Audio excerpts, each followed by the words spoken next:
Previously on Higurashi When They Cry console arcs. 私たち警察の力だけでは政治家を取り締まることはできない。刑事事件を起こしたとの確固たる証拠があれば話は別ですが、不正や汚職に関しては何もできません。それに総選挙のことを考えれば時間はほとんど残されていない。ええ、確かに。ですが今回の事件を本当の意味で解決するためには千葉明彦の逮捕あるいは制裁が必須になります。そのための名古屋地検と思っていましたが、どうやら反町さん、あなた方を頼った方がよほど勝ち目がある。勘違いしないでください。私はあなたに協力するのではなく、あなたを巻き込むんです。ですから期待裏切らないでくださいね。こいつはすごい。 His hands were trembling in excitement, and a thick stream of sweat was sticking to his forehead even as in this air-conditioned car. The first file was apparently a sort of diary, recording Akihito Chiba's activities. 過去10いや20年にわたって何月何日どこの料亭で誰と会合していたのかが克明に記されている。しかも領収書と店の看板まで。 Damn, Sakata, you've really done your research. そしてこれは献金元の企業リストと通帳ですか？ Looking at a different file, Tomei was equally surprised. The details of every donation given to Representative Akihito Chiba were written there, along with the accounts of the people involved. There were so many zeros in the amounts, it was hard to think of them as simply political contributions. And what's more, the payees weren't limited to Japanese companies.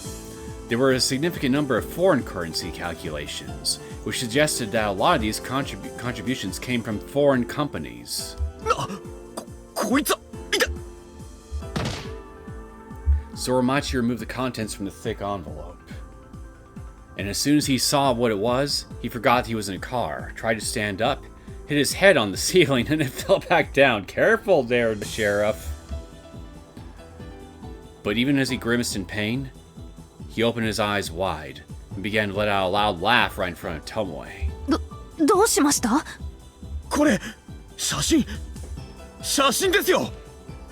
どこで誰と会っていたかが分かる場所で本人たちの顔がはっきりと分かるアングルで撮影してやがる。こいつも全部誰が誰だか分かる。すげえぞ。 The photographs clearly depicted the faces of Chiba and people meeting with him. Sukai probably hired a freelance photographer to covertly take these. In other words, he'd been pursuing Chiba from the very beginning for this explicit purpose. 塚田さん。なあ、未来。俺はこの後どうなるんだ？すでにあなたは汚職疑惑の重要な参考人です。現在は私の身内の刑事たちが身辺を固めていますが、いずれ東京地検の方々があなたの身柄を確保して東京へと移送されるでしょう。その日が来るのはそれほど遠くないと思います。じゃあその時がお前とのお別れだな。なりませんよ。いずれ会いに行きますから。勝手に決めないでください。バカ言うなよ。俺はこれ以上惨めな姿をお前に見せたくないんだ。たとえ来ても面会は拒否するからな。だったらもう一度かっこよくなったその時、私に連絡してきてください。逃げるのは許しません。見ない。許しません。 The National Police Agency, Prefectural Police Headquarters, NRIPS, the local police station, and the Tokyo District Prosecutor's Office. This series of incidents had gotten an unimaginably large number of organizations involved over the past half a year, and the end was finally coming in sight. A compulsory search of Goguro University Hospital, the site that prescribed Natsumi and Reina's medication, was finally being organized and scheduled to be conducted tomorrow morning. But she still felt no sense of accomplishment. Maybe the scope was too large to get a reaction. Maybe she felt uncertain, or maybe there was something else she hadn't yet realized. Plus, Shiro Hanada has been missing since that night. His wife and newborn baby are still living at home like usual. She was given a false story that he was on a business trip, but according to detectives on stakeout, there were no signs that she had any contact with him. 変わってるわよね。Maybe it's because of all the run-ins with Fujita's overbearing wife, but the indifferent reaction from Honda's wife felt odd to Tomoe. Yeah? 前野さん？たった今吐かせたよ。つい数日前、姫さんが捜査本部に提出した資料をマトリにいる大学時代の後輩に渡したらしい。独断でな。なんですって？まさに近視眼的な発想だな。このまま千葉を検挙し、彼の斡旋した未認可薬のルートを壊滅させても、手柄は科警研、ひいては大内のものとはならない。だったら厚生省側の身内に恩を高く売りつけて、今後の自分の活動に役立てようとしたんだとよ。私はただ合同捜査本部の捜査資料はな、みんなあんた一人の判断でどうこうできる代物じゃない。何を勘違いしやがったんだお前さんは。大内さん。 There's a window right behind you. You're welcome to toss him out of it. I certainly won't stop you. あんたは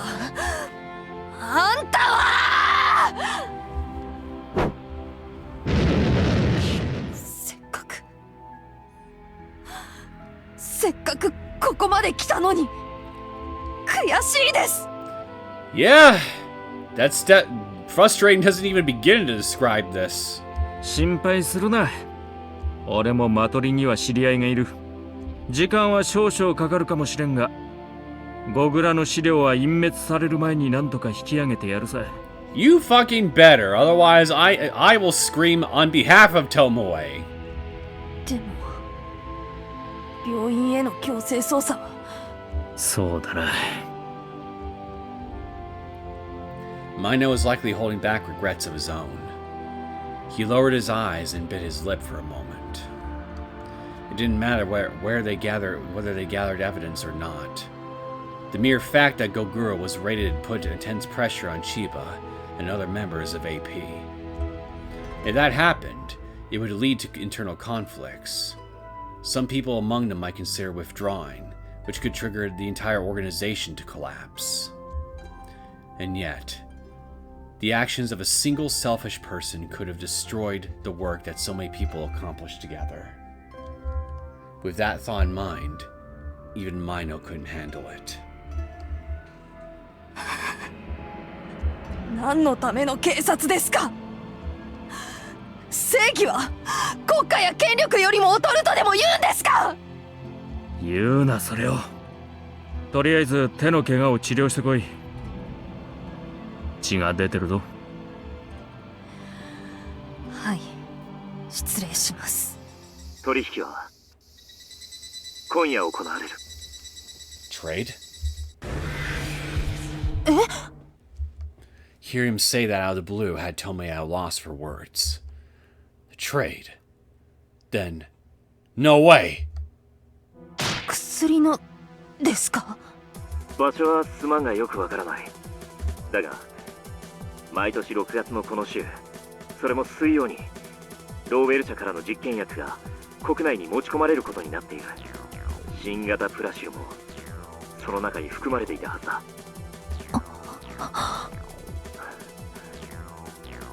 俺が伝えられるのは本当にこれで最後だ。頼む。 One last shot, huh? Alright, we can make this work. 前野さん、どこへ行く？ To make my final stand. 自宅へ戻ります。警察手帳と手錠を置いてか？ Tomei gently raised her face to look straight at Mino. He let out a sigh while adjusting his glasses, then spoke up. 悪いが高屋敷から話は聞いた。塚田治から何かを聞いたそうだな。今夜、新型プラシルが国内某所に持ち込まれるそうです。何？その現場らしきところを突き止めました。千葉とローウェル社、その両方かどちらかが取引に絡んでいる可能性があります。直接そこへ乗り込んでその証拠を抑えに行ってきます。もしそれが本当なら見張りも大勢いる。相手は武装もしているだろう。一人でどうやって乗り込むつもりだ？ホームパーティーに行くんじゃねえんだぞ。言ったはずだ。マトリには俺が掛け合って何とかする。そこまでリスクの高い無茶をしなくても相手を追い込む手段は他にも数限りなくある。それともお前はそれが信用できないのか？いいえ、信じています。だから行くんです。場所は柿内空港、隣接する航空自衛隊基地、その敷地内のどこか。なるほど。今日は搬入日か。航空ショーを隠れ蓑にしてたとはな。私一人では決して突き止めることができませんでした。父と塚田さん、妹、たくさんの人たちのおかげで分かったんです。で、その現場をお前一人で調べるってのか？警察を辞めた一般市民が不法侵入して偶然見つけたとでも言い張って？それがお前の考えた秘策なのか？冗談じゃねえ。だったらせめて令状を取るまで待ちやがれ。そしたら。とても捜索令状をすぐに出してもらえるところではありません。そこで取引が行われるという確かな証拠もありませんし。ですが実際に現場を押さえて何らかの情報をつかむことができれば次につなげることができます。危険を冒す価値は十分にあるものです。だから俺たちに迷惑をかけまいと刑事の職まで捨てて突っ込む。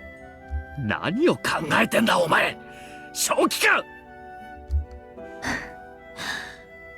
これは父がやり残した仕事なんです。だから娘の私が最後まで引き継ぐべきだと思っています。バカ言ってんじゃねえ。言っとくがな、それだけの取引現場を見られるのは連中にとって一番の急所なんだ。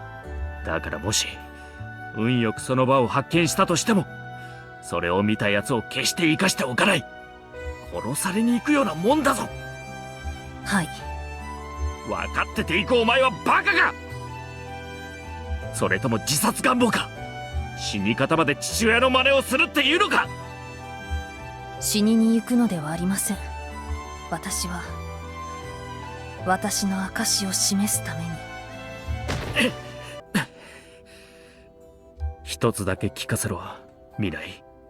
それは刑事としての使命か？いえ、公僕としての義務です。市民の方々の税金で生きる者として果たすべきものを果たすだけです。When Mino heard those words, he pictured another person's face right in front of him. He was always the sort of man to say something that idealistic without any hesitation. But that's why he was able to convey his thoughts to her. His daughter was speaking the exact same words through her own mouth.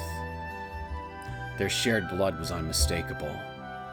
Thinking that to himself, Mina let out a huge sigh and adjusted his glasses. 合同捜査本部からは人員を出せんぞ。令状もなく行けば間違いなく違法行為。まして外資系が絡んで防衛庁もついてくればおそらく大問題になる。そうなると警察のお偉方はお前一人を切り捨てて守りに入っちまうだろう。それを知った上のことなんだろうな。They can disavow my ass all they like just as long as it gets this asshole put away. 分かっています。ですから元刑事が暴走して錯乱してとんでもないことをやったと報告してください。そしてもしちゃんと戻ってくることができたら不法侵入と公安法違反の現行犯で逮捕していただけますか？絶対だぞ。絶対に逮捕させろよ。被疑者死亡なんてこと報告書に書く気はないからな。 After that declaration, Mina walked past Tomoe and left the area. Tomoe quietly bowed her head as she watched him go, then turned around and began walking forward once again. And so it continues. Greetings, my name is Neosekken, and welcome back to my Let's Play of the Higurashi When They Cry console arcs. Alright. I've written my will. I've said my piece to the heavens. Let's do this. Let's go on this little suicide mission, shall we? For great justice. When she made her way out of the entrance of Kakuji Station, it was already pitch black outside.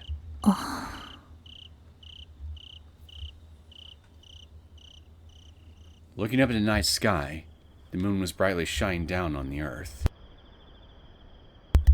It was quiet and majestic.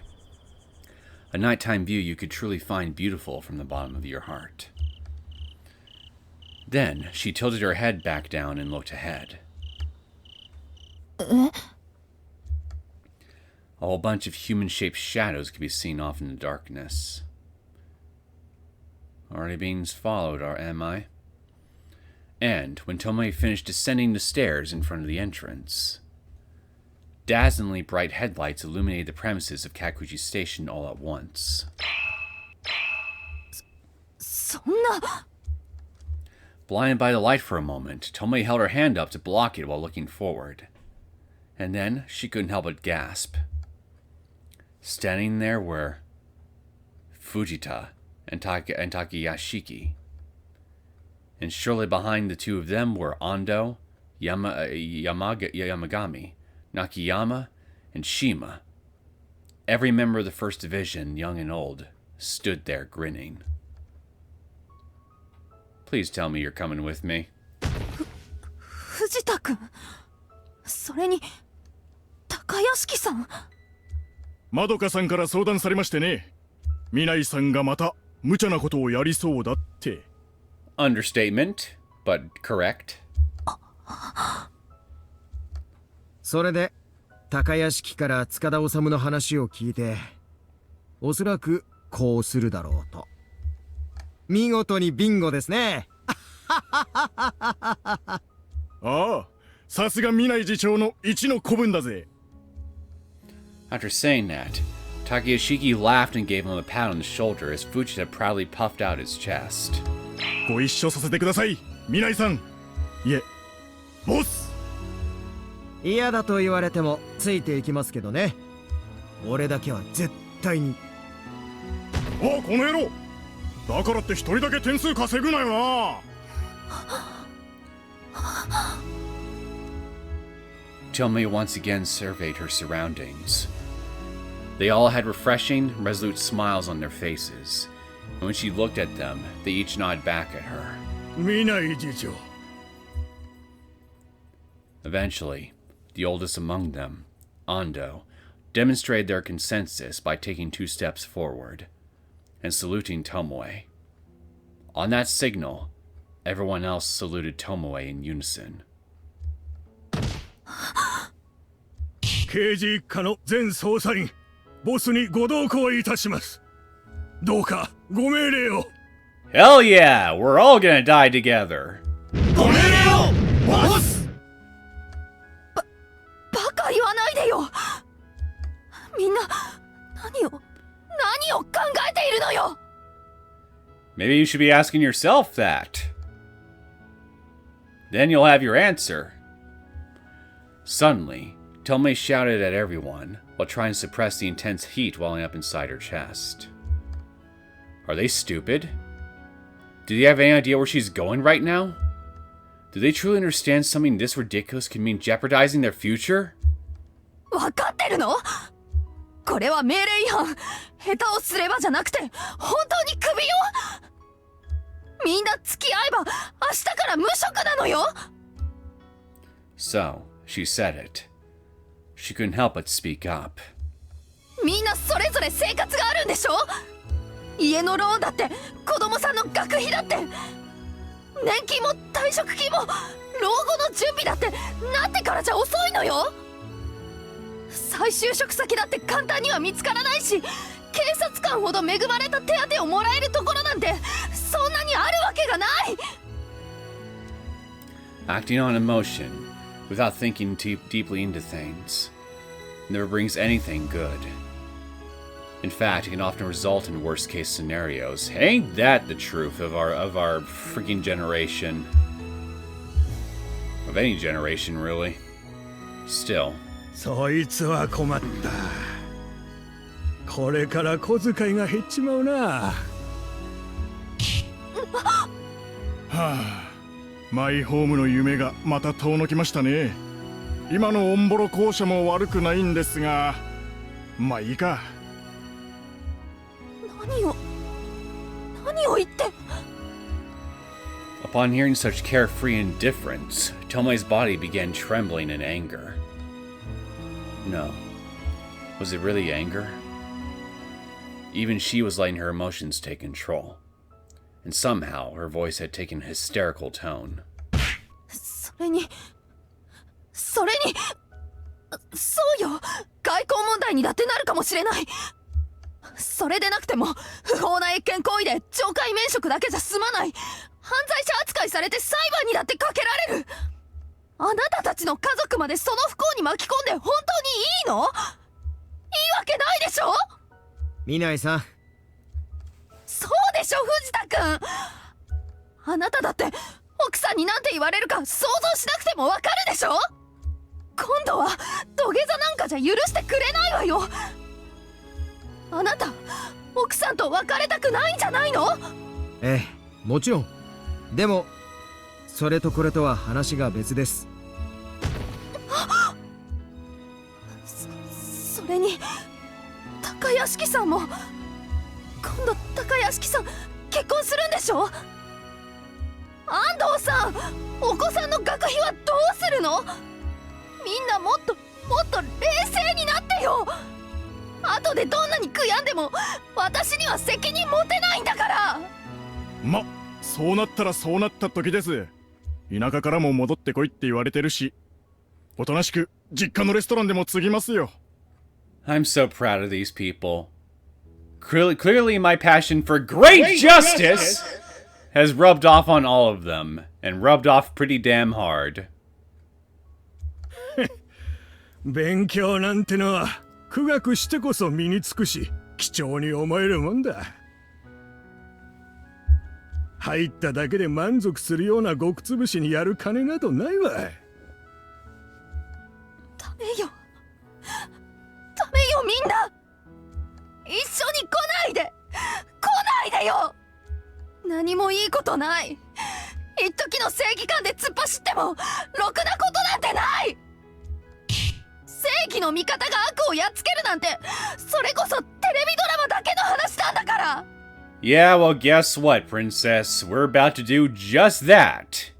その正義の味方に俺たちはなりたいんですよ。見ないさ、聞いてください。And then, Fujita gently raised his hand to halt Tomoe's angry shouts. and started speaking in a calm tone. 俺考えたんですよ。なんで警察官になろうって思ったんだって。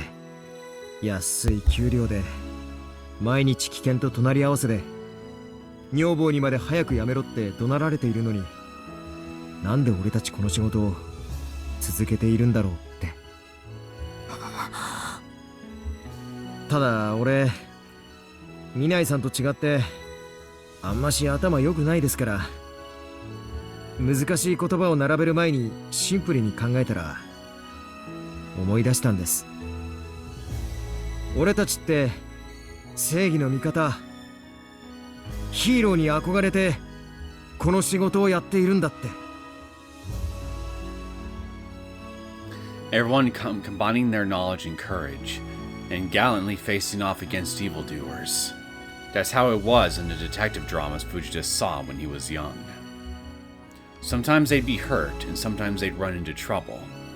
But in the end, they'd arrested that evil criminal group. He had always longed for that ideal of poetic justice, and that was what drove him to become a detective.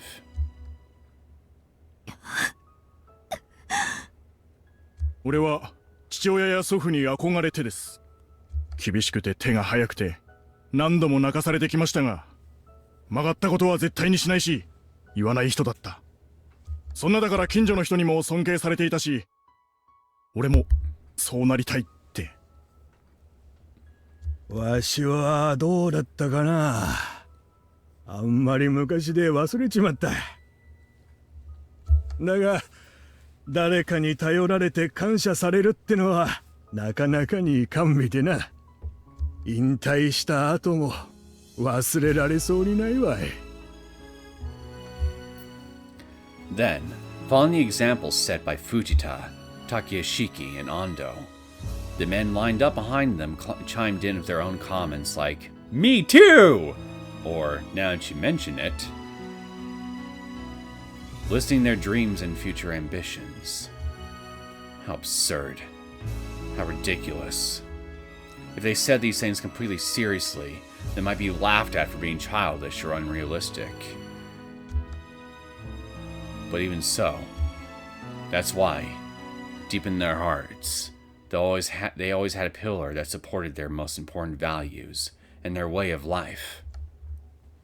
Going against that would be like turning your back on yourself. And for a person who abandoned their dreams, what right did they even have to talk about them? だから最後までその夢は忘れちゃいけない。あなたを見てそう思ったんです。あなたがそれを思い出させてくれたんですよ。藤田君。なーに、こんな修羅場刑事でも一生に一度できるかできないかですからね。これで親父たちと同じように息子に大きな顔ができますよ。俺は最高の山場を越えてきたんだってね。高屋敷さん。どうせ人間いつかは死ぬ。それに刑事もこれから先に何年続けられるかわからん。だったら死ぬまで自分は刑事だったと息子や孫たちに教えてやりたいしな。 Live by the I almost said badge. Live by the badge, die by the badge. 安藤さん。Everyone, even people older than her, they all had things they held dear. And yet, they were selfishly saying they wanted to stick with her. How? How could these guys be so impossibly foolish? Because they took after us! You know what they say, birds of a feather. But up until now, Tomoe was always earnestly working alongside them. 俺たちの命、あんたに預けます。だからご命令を、ボス。みんなバカよ。大バカ集団よ。Birds of a feather, flock together. And so, Tomei raised her head while holding back the tears that were nearly spilling out. And then, all the boiling, heartfelt emotions accumulating in her chest burst out all at once as she cried out. 全捜査員乗車柿内空港内軍用施設に強制捜査出発 On that shout, the detectives of the 1st Investigation Division dashed to their patrol cars.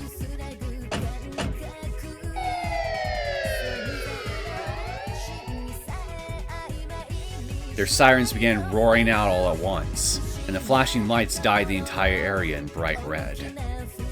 Then, Tomei slipped into the passenger seat of Fujita's car, and turned to Fujita, with his hands on the wheel, and two of them silently nodded to one another.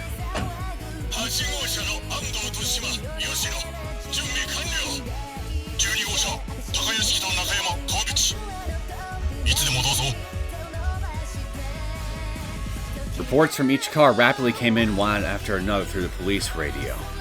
In response to that, Tomei picked up the receiver, took a quick breath, and spoke up. A 班は安藤社山上社 B 班は高屋敷社大久保社 C 班は藤田社牧田社で編成 A 班は安藤 B 班は高屋敷 C 班は私の先導でそれぞれ発進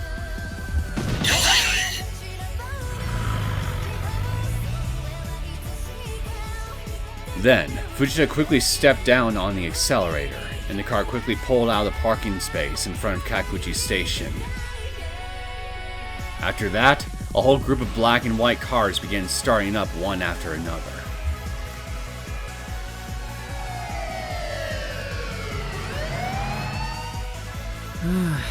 まあ一人くらい利口なやつがいても良さそうなもんだが You should have joined the club. It's a lot more fun to not have sense from time to time. Mino muttered to himself and shrugged his shoulders while watching the hustle and bustle outside the window. But, contrary to Mino's words, he was truly proud. And he never felt happier to be a police officer than he did today. I'll never forget the scene until the day I die. Mino thought that to himself as he turned away. At the very least, they were carrying out their duty as public servants, funded by tax dollars. The Transportation Division was rapidly providing traffic reports over the radio, one after another. The officers of the Transportation Division were likely pretending to not know anything about the situation, while providing the 1st Division with information they needed. Tomei softly thanked Section Chief Kimura for his support. 現在、工事及び事故に伴う交通規制はなし。渋滞情報は特に入っておりません。交通課より連絡。白山交差点はこの時間交通量が増えるため回避推奨とのことです。大体の通過ルートはその200メートル手前の鹿山町交差点を右折西寺通りへと出て沢渡経由で直進その後檜山交差点から左折して本通りに戻るよろしくは、はい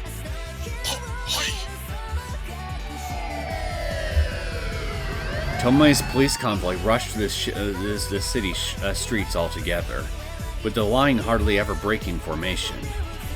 All civilian vehicles on the road rushed to move aside, completely bewildered by whatever was going on. Just then, the radio lights started blinking, and she could hear a voice mixed with static. It was a voice she'd recently become familiar with after exchanging documents. Asami, the deputy section chief of the 2nd Investigation Division. 刑事二課浅見より南警部へ。南さん、応答願います。聞こえますか？こちら見ないです。どうかしましたか？ああ、よかった。間に合いましたね。いい知らせです。うちの捜査員の一人が花田らしき人物が泊まっていたホテルを発見しました。え？あいにく引き払った後でしたが、急いで指紋照合を行ったところビンゴです。 No. それと残されたメモの後から奴が鍵内空港に向かうらしき一文を見つけました。Of course he's gonna be there. Of fucking course he's gonna be. Why wouldn't he be? This is basically the ultimate showdown of ultimate destiny for Tomoe right now. We gotta make sure everybody's gonna be converging here, including the villainous members. The 2nd Division was searching for Hanada's whereabouts under Asami's orders. Unfortunately, it had an insufficiently small number of investigators, so there was little chance they'd get results. But despite that, he reorganized their investigation network based on the profiling analysis manual he borrowed from Tomoe, and steadily continued his investigation activities undeterred. Persistently, patiently, and painstakingly. Then, after identifying the suspect as an intellectual criminal, they were able to determine the short list of candidates for stop-off points, and by thoroughly investigating those results, they were finally able to locate Hanada. ありがとうございます、あさみさん。情報提供感謝します。何を言ってるんです。同じ備えじゃないですか。それから刑事二課もこれより柿内空港に向かいます。宮井次長、ご指示をお願いします。Yeah, as long as we're not gonna try to fight each other or over which division gets the credit for the big arrests, then sure, go ahead. ですがそれは。ご安心を。岡部課長の許可をもらってます。一家に負けず好きにやれとのことです。岡部さんが。As soon as that came in over the radio, Tomoe's jaw dropped, and Fujita over in the driver's seat did exactly the same. It was a well-known rumor at Kakuji Station that the 2nd Investigation Division, and in particular their manager Okabe, were not fond of Tomoe. And yet, he was offering to cooperate? そんなに怪訝に思わないでください。花田発見の報告を課長に伝えたら、それを次長に知らせるようにって。そして、あなたの言う通りに動け。責任は取るって言ってくれたんです。Pigs must be flying today, because I wasn't expecting this. 俺だって耳を疑ったくらいですよ。でも本当なんです、宮井さん。立場と性格でああいうことしか言えない人なんです。でも本当は結構なにわ節な人なんですよ。分かってあげてください。もちろん。今度地元の美味しいお酒二課にも持っていきますよ。Tomoe desperately squeezed her tightening throat to say that over the radio. Everyone was doing so much to support her. So in order to repay them, she had to carry this through. No matter what it took. あさみさん、現在地を確認します。今、地図はお持ちですか？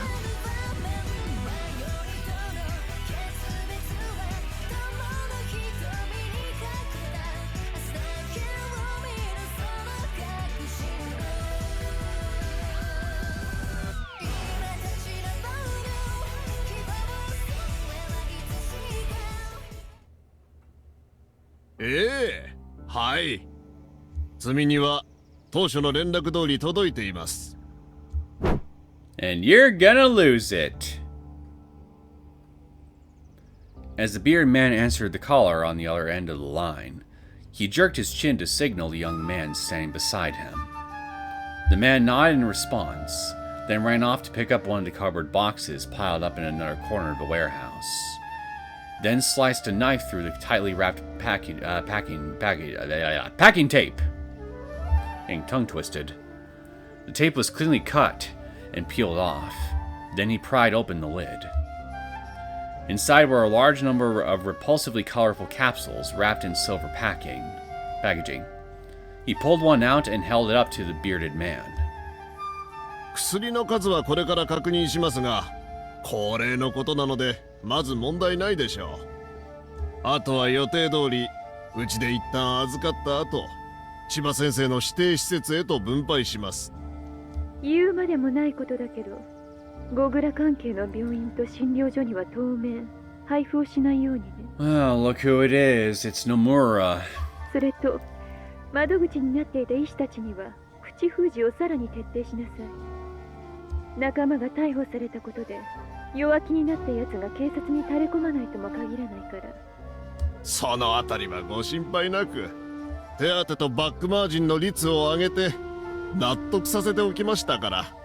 マトリに逮捕させた西田も借金で首が回らなくなっていたようで、金を肩代わりした上に出所後の面倒を見てやるって言ったら喜んで出頭していきましたよ。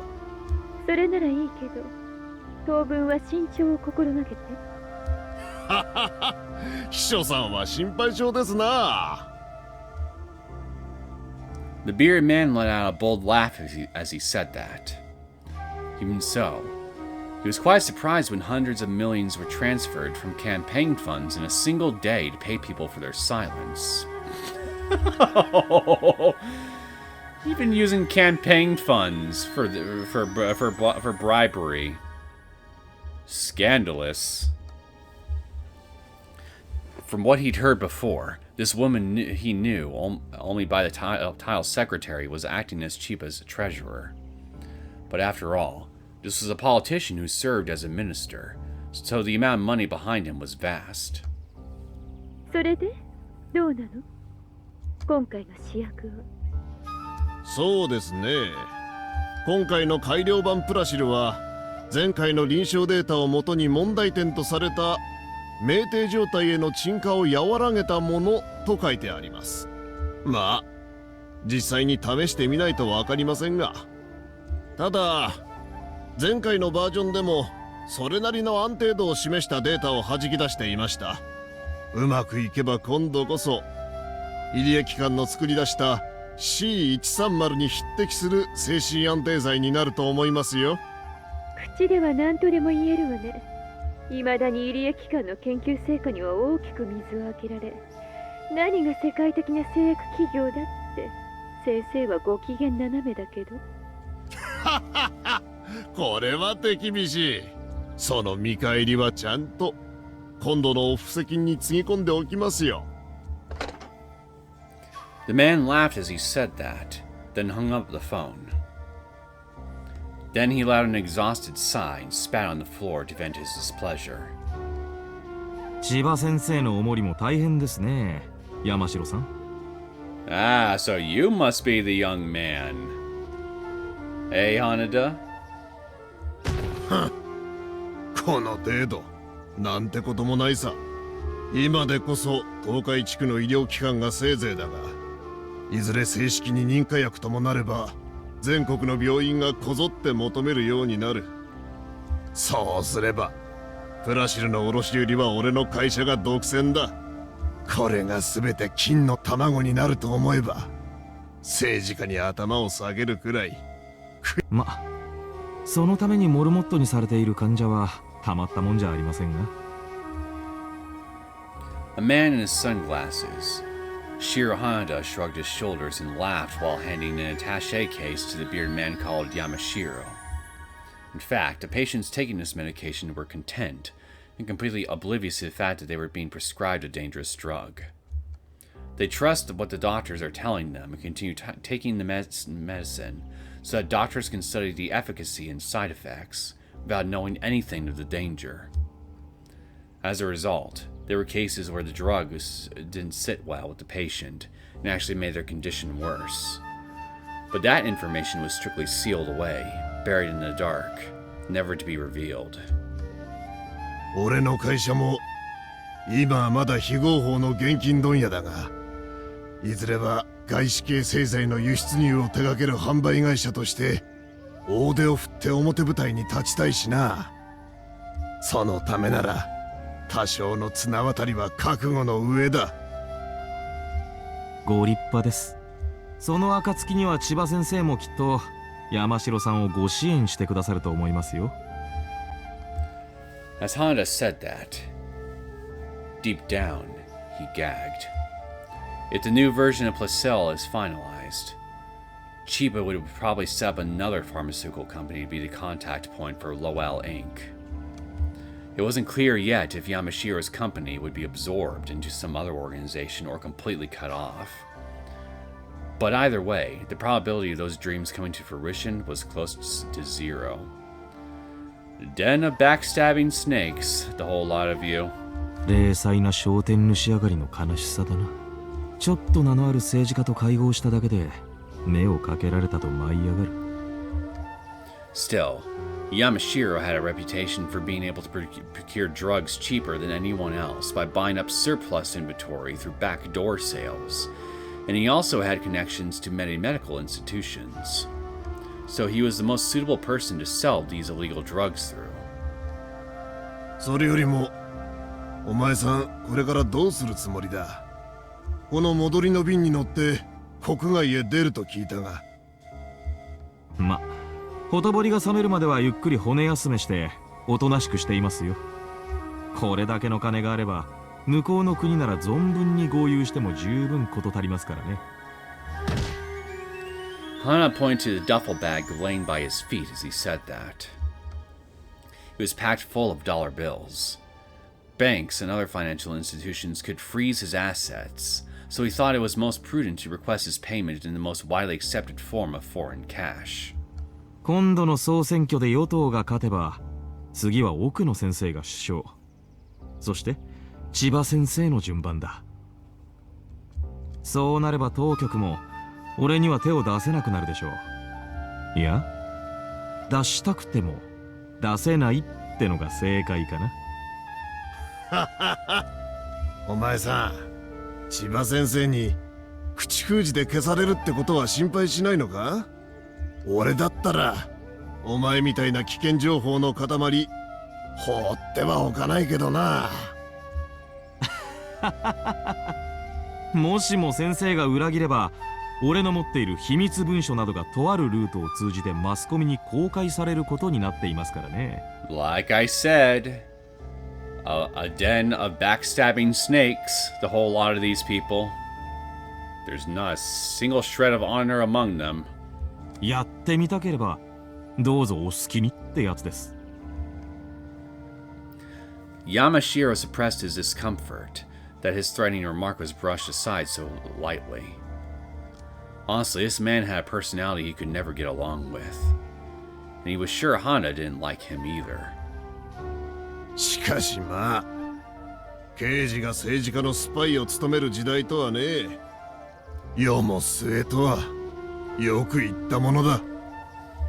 所詮警察官ってのは犬ですよ。家族の中で一番偉い人間に尻尾を振って自分よりも強い相手には歯向かわず、せいぜい吠えるだけ。そこに理念なんてない。あるのはただ。だったら強いご主人様に仕える方が賢いってことになりませんか？ま、それぞれの価値観だな。とりあえず輸送機の出発まではまだ時間がある。多くの部屋が空いているから休んでいるといい。ええ、そうさせてもらいます。正直ここんとこ安ホテルを転々として気が落ち着きませんでしたからね。Then, Honda turned around and left. After watching him go, Yamashiro walked over to the shipment to count the packets.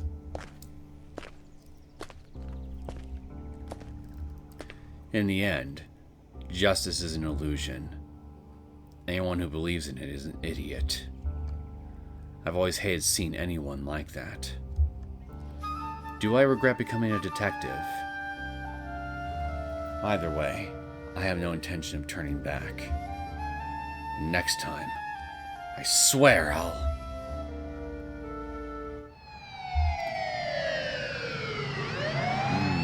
I'm sensing there's a possibly tragic story here.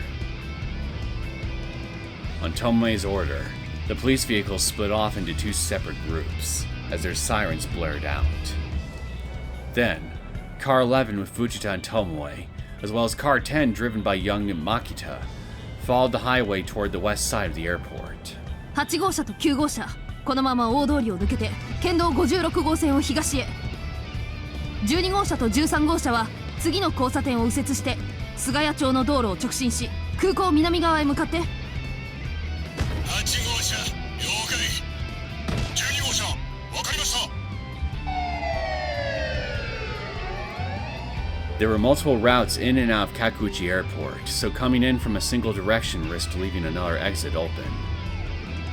Thus, approaching from multiple directions would convince the enemy that they're surrounded and prevent them from trying to escape. もっとも実際には警察車両数台で封鎖なんて不可能だけど。 So if this turns into a long-term battle, there was a good chance the enemy would realize they had an advantage in numbers, which might allow them to turn the situation around. So they just have to hold down the scene and capture the key suspects before then. This was the primary objective. A race against the clock, huh? And... 浅見さん、そちらの車両は何台ですか？はい。現在2号車と7号車が下地橋通りから鍵内空港南へ、4号車と5号車が現在市役所通りを抜けて大垣東へと入りました。私の乗る3号車は、今そちらの車両を確認。こちらも確認しました。浅見さんはこのまま私の11号車に並走。空港西側から進入を開始します。了解です。すべての車両は以後サイレン音を停止。刑事一課は空港敷地内から北側、自衛隊基地の施設入り口へ。刑事二課は空港ターミナルビルに入って花田四郎の捜索と万一の銃撃戦に備えて乗客の安全を確保せよ。二課の指揮は浅見さん、よろしくお願いします。決して無理をしないよう、それと一般客の安全確保を第一に。任せてください。 Tomei delivered orders one after another over the police radio, watching her through a sideways glance. Fuchida let out a sigh of admiration. 見ないさん、よく地図も見ずにそれだけの指示が出せますね。俺、ここが地元なのにそんなの絶対できませんよ。叩き込んできたからね。12年間ずっと。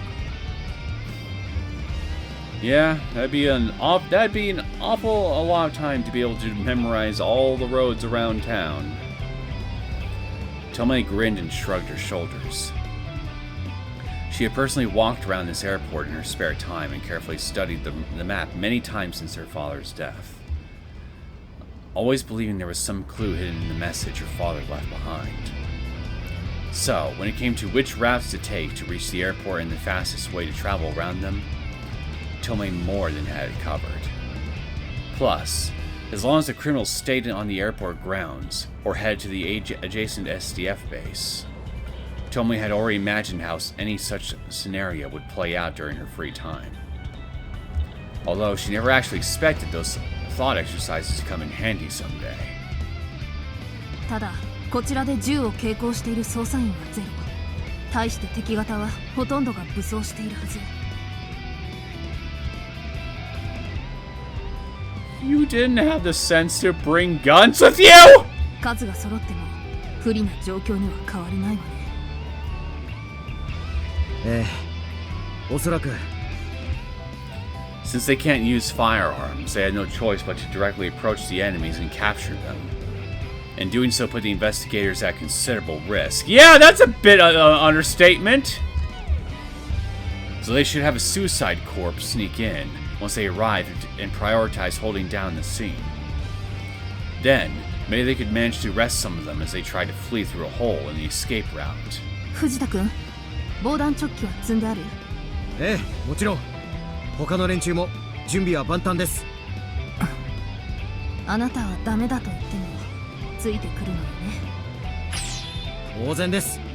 上司を見捨ててみんなにぶん殴られるくらいなら怪我して優子に泣かれた方がよっぽどマシですからね。今さら変な気遣いはやめてくださいよ。ありがとね。I'd listen to the boy. He's right. Needless to say, the risk of heading inside was far greater than just injury. It could mean death. But to hear Fuchida say he was willing to follow her into that, even without any sort of romantic sentiment behind it, it truly made her happy. こちら県警本部第一機動捜査隊あやみ。姫さん、返事しろ。え？ Just then, a familiar voice came in over the radio. There was no mistaking it. That was Captain Hayame, leader of the first mobile investigation team. 早見さん？どうしましたか？どうしましたかじゃねえだろう。こんな愉快なお祭りに俺たちを誘わないってのはどういうわけだ。そうだそうだ、こちとら突入部隊兼務で荒ごと専門職だってのに、俺たちはお留守番か？吉川さん、第二機動捜査隊までどうして？ Tomei quickly regained her composure, then grabbed the receiver and spoke in her usual tone.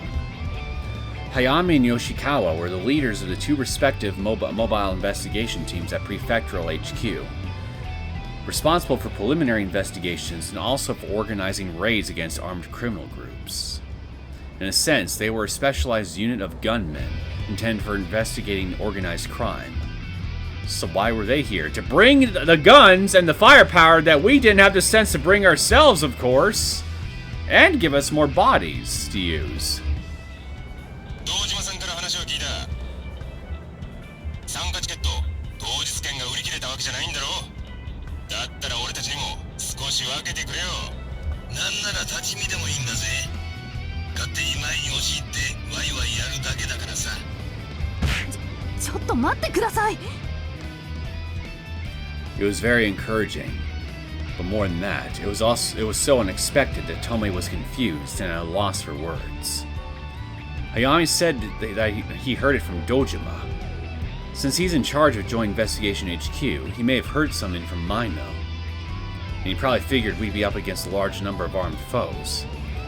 So he called in Hayami and Yoshikawa in anticipation of that? No way. Thank you, Mino! You flaky bastard, you! 吉川さん、あなたたちまで来たら何もならないじゃないですか。 Right. Tomei made a point to resign from the police force and head into this investigation alone because she wanted to avoid causing trouble for all her colleagues who supported her. And yet, now the 1st Division and 2nd Division and even MIT at Prefectural HQ were all joined together to fight for her sake. She was delighted. But the personnel from Prefectural HQ can't afford to act on their own discretion like this. One misstep and this could lead to total war between the police and the defense agency. Hey, nothing wrong with having a little civil war in between agencies once in a while, if it leads to great justice for society! お願いです、お二人とも。気持ちはとても嬉しい。本当にありがたいと思っています。ですが、県警本部までが来てしまったら、私一人の首じゃ済まなくなるじゃないですか。上等だ。犯罪者を捕まえに行って逮捕されるってんなら、どんな罪になるのかお聞かせ願いたいぜ。まさか国家反逆罪とか？日本にはそんな罪名、とうの昔になくなったっての。でも姫さん、それ以上は死の子の言うな。でなきゃあんたを踏んじばって俺たちだけで行くからな。銃を持って武装している犯罪集団を見逃したとあっちゃ、県警機捜の直れだろうが。Got you there! Hayami's words were crude, but right now they felt very warm. That man had helped her many times and scolded her anytime she made a mistake. And now, in the future. いいか、垣内の一家と二家、よく聞け。空港近辺の一般人保護は吉川のチームが加勢する。浅見も聞いてるな。はい。よし。以後の捜査員指揮は吉川と相談して行え。それから一家は俺たちの後ろだ。拳銃持ってるやつとはまともにやりような。どうせ当たりはしない。俺たちが建物内に催涙ガス弾を撃ち込んだ後、お前たちはのこのこ出てきた連中を踏んじばれ。了解です。わかりました。早見さん、吉川さん。なに、心配しなくても堂島さんが何とかしてくれる。俺たちは銃声を聞いた近隣の住民から通報を受けて現場に急行しただけだしな。Hey, works for me. 理由としちゃ筋が通ってるだろう。ま、少々時間が前後したのはきっと誤差だな。たまたま近くを護警らしていたおかげで現場に急行できたってことで。なんだそれ。Hayami and Yoshikawa's boisterous laughter came pouring in through the radio. It was strange. Listening to all these people, the sense of despair she'd been feeling up until this point was gradually transforming into something genuinely cheerful. And then... おいこら！こちら県警本部公安一課！そこの前を行く鎮相談ども、聞こえてるか？秋山さん？ Oh boy! More backup! Tomei suddenly jumped as another voice came in over the radio. It was Akiyama, the director of the Public Security Division at Prefectural Police. まったく、大慌てで出て行くのは勝手だが、てめえら令状も持たずに自衛隊施設に乗り込む気か？ I don't need warrants! I'm pursuing great justice! 忘れ物持ってきてやったぜ。なんだ秋山。Oh, nice, thank you. Now I can pursue great justice with a warrant! バズーカか戦車でもかっぱらってきたってか？アホ抜かせ。 Personally, I think you should come in with a tank. 強制捜査の令状だ。地裁の判事叩き起こして取ってきてやったんだ。ありがたく思いやがれ。嘘。 It was such an unexpected gift that Tomei couldn't help but blurt that out.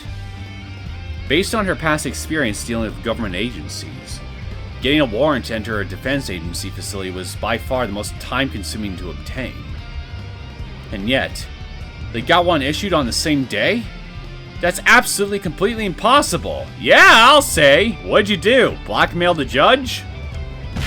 秋山さん、一体どうやって？そうだ、すげえぞ。どんなマジックを使ったんだ。自衛隊施設の強制捜査を裁判所がよく許したな。姫さんのせいだよ。Oh? あんたが三井の情報を掴んじまったおかげで、公安課長がブチ切れて久々の強権発動だ。今すぐ失点を取り返してこいってさ。Hell yeah! Let the lividity fuel you.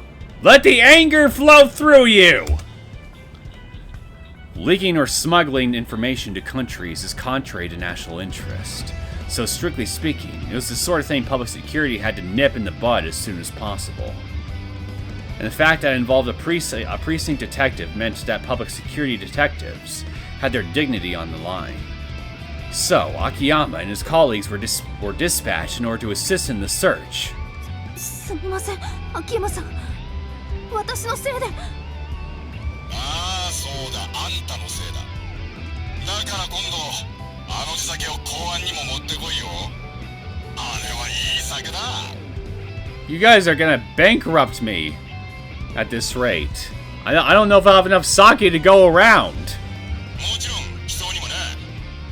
そうなると姫さん、買うのはダースタインだぞ。Again, I don't think I have the money to afford all this sake.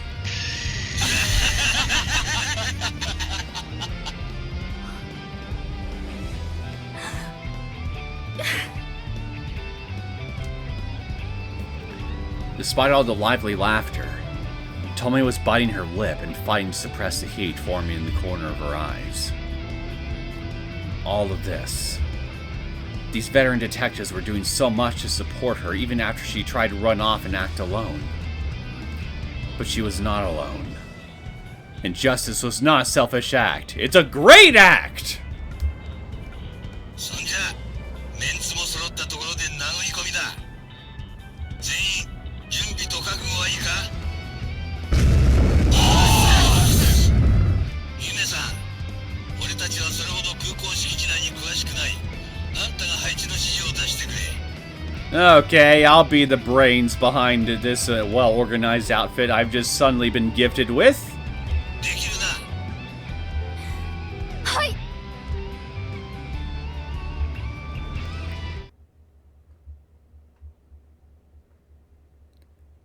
Before long, the police vehicles had all stopped at their respective positions according to Tomei's orders, with their sirens turned off. Tomei's group was parked in front of the central gate. Hayami quickly approached the staff member at the gate and held out his police badge. Then the iron gate gently slid open. Here we go.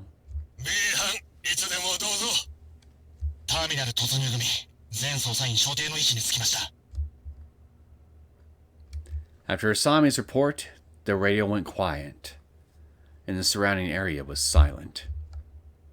And then... Here we go! On that shout, all the sirens began roaring all at once, and their flashing lights dyed the entire area in bright red. Immediately after that, the riot vehicles under Hayami's command began rushing the base all at once.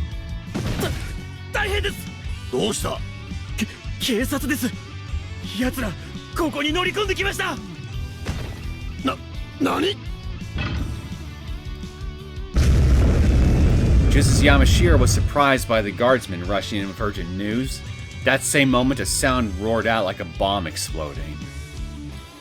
Immediately after that, several windows were blown to pieces, and the room was filled with white smoke.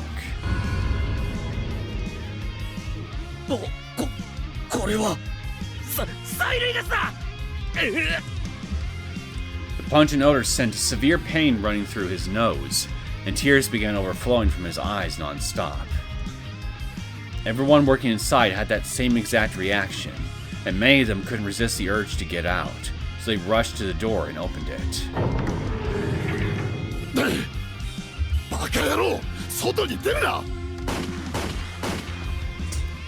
Yamashiro shouted at them to stop, but countless shots rang out faster than they could respond, and some people that were hit crouched down clinging to their limbs.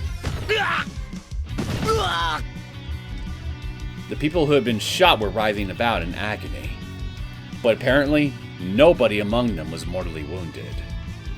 These were likely rubber bullets used in riot control. As a former self-defense officer, Yamashiro was the only one who realized that meant that the riot police were here. You were a former police officer?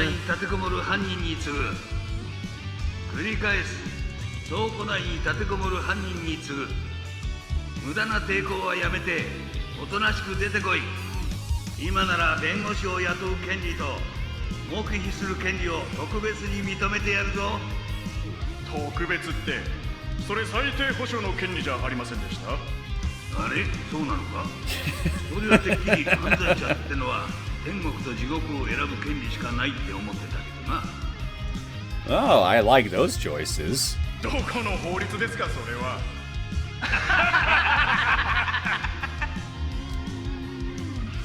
Yamashiro and his henchmen could hear this comedic exchange through the loudspeaker. One man was so upset he began screaming and started to dash outside. Within a few steps, he was hit by sniper fire and fell to the ground.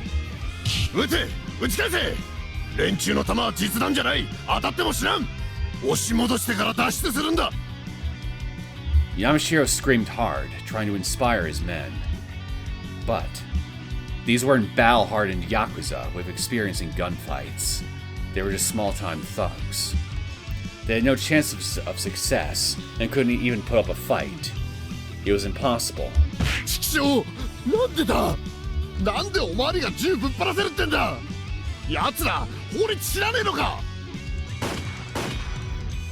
Another round of shots roared out, as if to answer his abusive words. An outlaw cursing the police for acting outside the law. The irony writes itself! Yamashiro himself probably didn't realize the humorous contradiction there.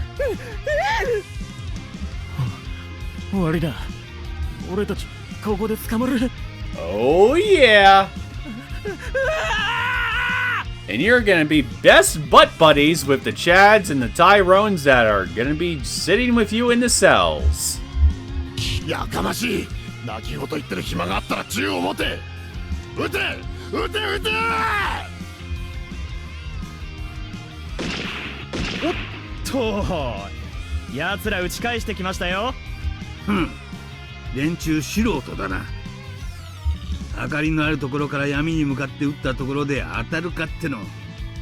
ともあれ、これで正当防衛成立だ。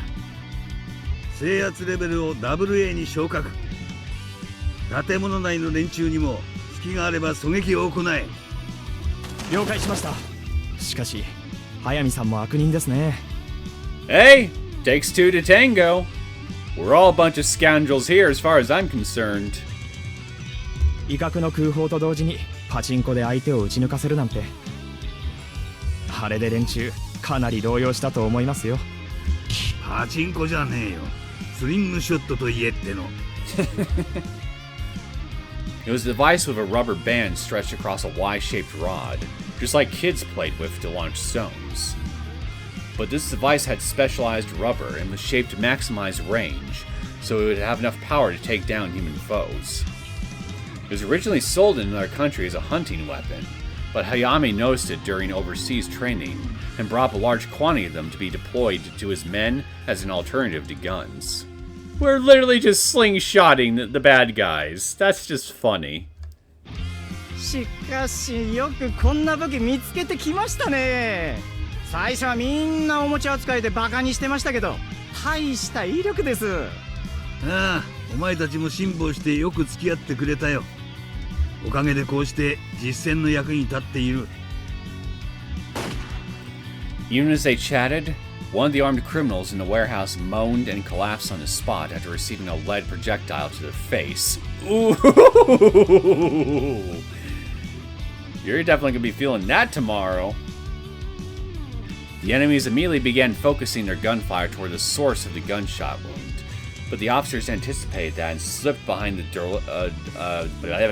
duralumin shield to easily escape harm. The firing point and the source of the gunfire sound weren't even the same in the first place. And in this darkness, there was hardly any risk of a sniper actually hitting them. 俺たちは八方五法度の日本の警察だ。銃なんかぶっ放せば上の幹部連中まで首が飛んじまう。それが現実無視だ。凶悪犯に対抗できないってのは簡単だが、それでも俺たちは奴らと戦わなきゃいけないんだ。だから俺は俺なりにそれに代わる対抗手段を編み出しただけさ。それが間違ってるか？ You ask me? Hell no. いいえ、全然。まして姫さんのためにも批判の種は避けておかんとな。Thank you. You're still thinking about me. Hayami was very calculating with his concerns, understanding that even MIT was prohibited from using live ammunition against armed criminals. Still so fucking stupid. This bluff would probably come undone in a prolonged battle. But let's cross that bridge when the time comes. とにかく無茶だけはさせるなよ。一家の連中にもしっかりそれだけは伝えておけ。わかりました。After that brisk reply, his subordinates quickly bowed and then left. After seeing them off, Hayami gently gazed at the dials of his glow-in-the-dark wristwatch. 頼みましたよ、堂島さん、山村さん。それに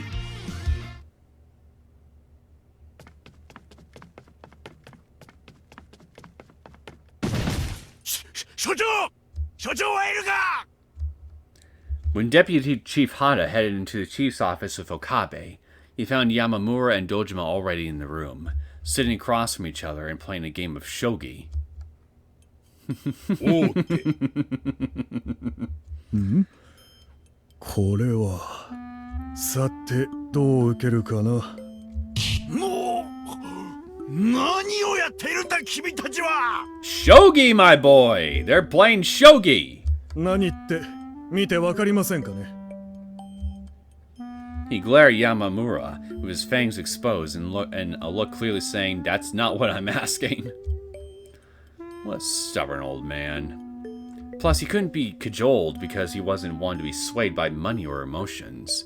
He was far too popular to effectively get rid of him. それより所長はどこにいるんだ？ああ、所長ならすでに帰りましたよ。結婚も近いということで、いろいろ準備が大変だと。Oh, I'm sure he does. That That old fox. いやー、羨ましいですね。今まで全然女っ気のない堅物だったのに、あれだけの若い子をゲットするなんて、意外に所長、若かったんですね。まったくだ。あんな若い嫁さんもらったりしたら、俺だと、これで返すかな。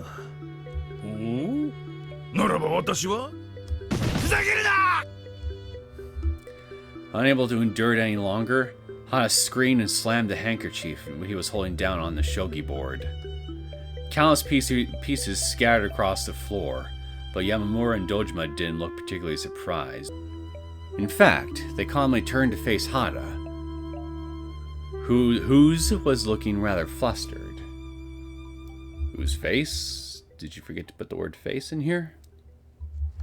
一体何がどうなってるんだ。柿内空港で今、うちの刑事たちが銃撃戦を繰り広げているという話じゃないか。戦争でも始める気なのか、奴らは。Yep! For great justice! ああ、心配はいりませんよ。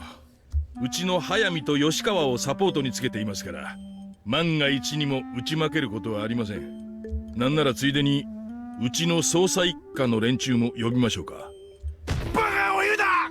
自衛隊の基地施設内で銃撃戦なんて、奴ら頭でもおかしくなったのか？ Yeah, we are crazy. Crazy awesome. どれだけの相手を敵に回しだ！ All of them! We're trying to make all the enemies! 運輸省と防衛庁、そして外務省。トリプル役満ですな。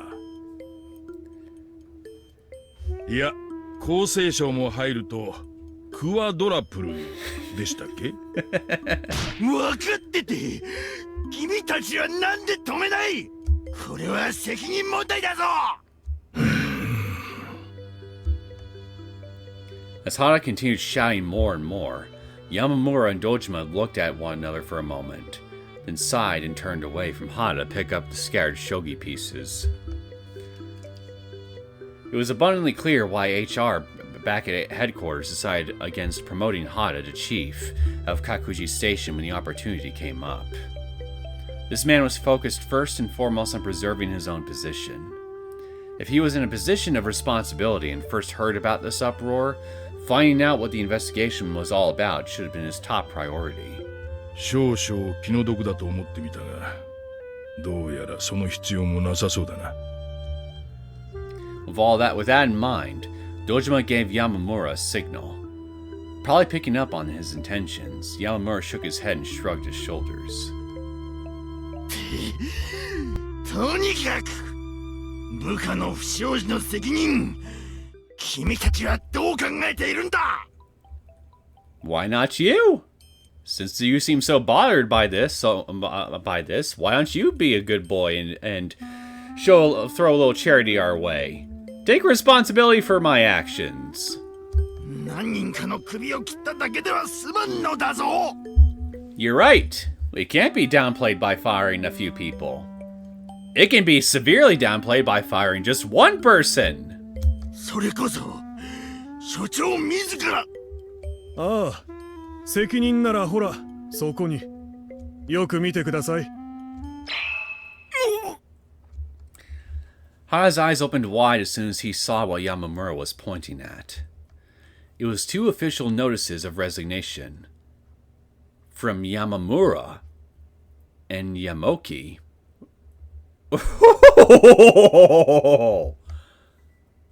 俺もさっき県警本部長に郵送したところです。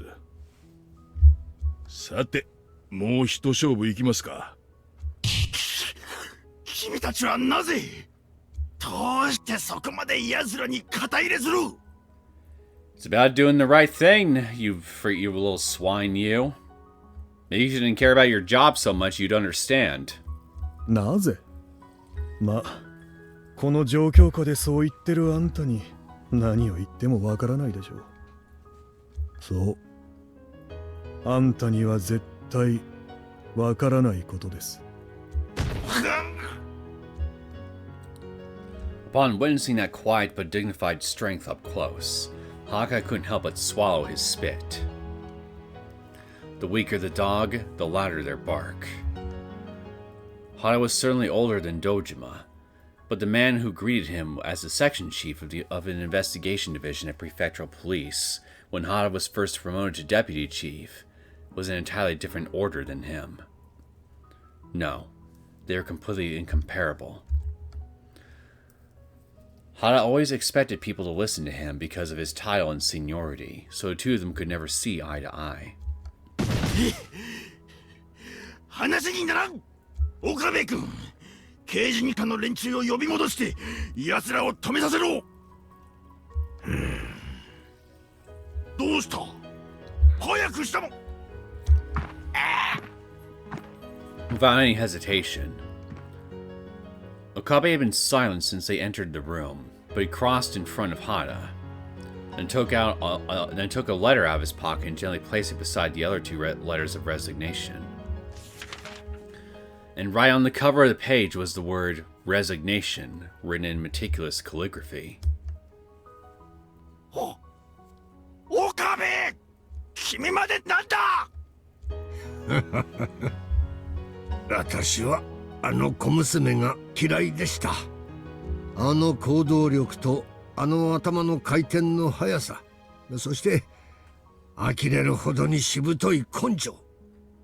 それを見せつけられるのがとにかく脅威で不快で、嫉妬さえ感じるものだった。だから間違いなく数年後には私の上になって偉そうな顔をされると考えただけで、なんとも自分が惨めなやつに思えてならなかったのですよ。And that was why Okabe harbored a sense of animosity towards Tomoe. He was upset to learn of her success and pleased to hear of her failures. But he had finally noticed the ungrateful smallness of his heart. Graceful, excuse me. Looking back, though it was far too late, he finally realized his own mistake. About freaking time. 正直、うんざりしてきたんです。私はなんでこんな嫌な人間をやっているのだろうと。たかだか地方の所轄署の一課長のポストのために私は警察官を志したわけではなかったんですがね。何を言ってるんだ Yes, it wasn't that long ago. Okabe suddenly remembered. The conversation he accidentally overheard in front of the police station, when Tomoe addressed the detectives of the 1st Division. He once had a detective spirit like that too. There was certainly a time he felt passionate about catching the bad guys and helping the good guys.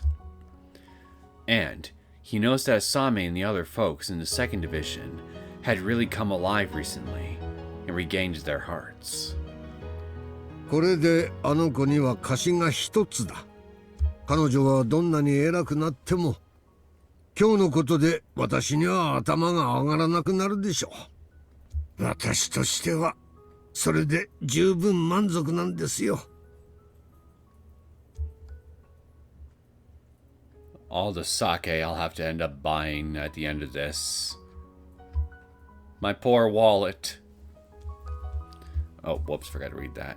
As he said that, Okabe's face had a thoroughly furrowed brow up until a moment ago. But now he had a refreshing smile on his face, like his earlier possession had vanished. Really, for such a long time, he'd been feeling sullen and unsatisfied. Bowing down to a boss he hated just to protect his current position. Sometimes even reluctantly engaging in behavior he knew was wrong. And at the same time, he felt both envy and animosity towards this young elite who was always energetic and believed in justice from the bottom of her heart. But he felt disgusted of himself for having such a servile attitude. だが、これでいい。これで少しは私の肩の荷が下りました。あとは若い連中で思う存分やってみるといい。話にならん。こうなったら本庁に掛け合って連中の愚行を。 Could somebody please just toss this asshole out the window already? He's starting to annoy me. Before he even realized it, Yamamura and Dojima had moved the sofa in front of the door and sat down on it, facing Hada. They definitely had smiles on their faces, but there was a strange glint in their eyes as they stared straight at him. まあまあ、副所長。せっかくだから付き合ってくださいよ。どうせあと数日のことだ。今まで散々いい思いをしてきたんだから、十分満足でしょう。貴様！警察官はバカなくらいがちょうどいい。あの若い連中のようにな。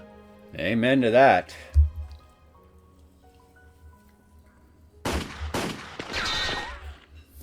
おい、犯人ども、早く降伏した方がいいぞ。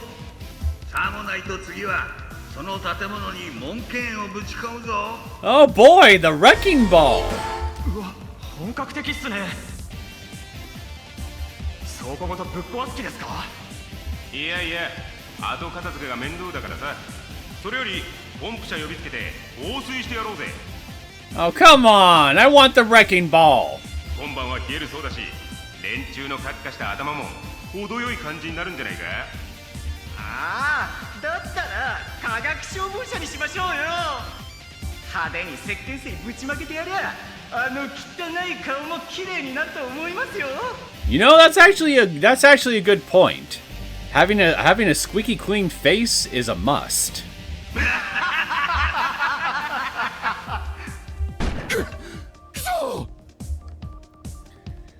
Yamashiro hurled expletives as he gazed out the window, while rubbing his eyes and his nose, which were now bright red from the tear gas. Detectives had already entered the premises, so they could be clearly seen. Meanwhile, they had limited weapons at their disposal to return fire, and they were running low on ammunition. Even if they rushed out all at once, they'd be able to take a few of them down, but there'd be no chance of escape.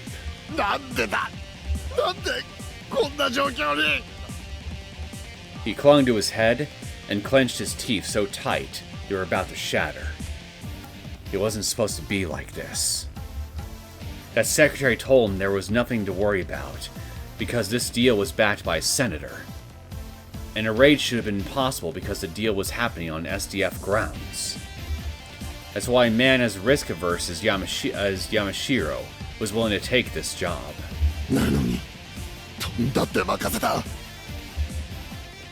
Yamashiro continued cursing out his employer, while frantically looking around for an escape route. At any rate, now was the time to either run or hide. As long as he could do that, Chiba and that secretary could use their powers to secure a hiding place for him, and maybe help him escape to a foreign country like they did for Haneda. But where could he run to? There were detectives ready and waiting at every exit. Even if he left through a window, it would all end all the same. And even if he could get up to the roof, there was no escape route because he'd have to come back down to the ground eventually. In which case, all that was left was...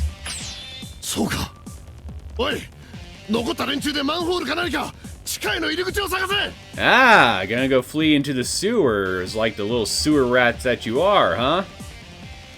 How appropriate.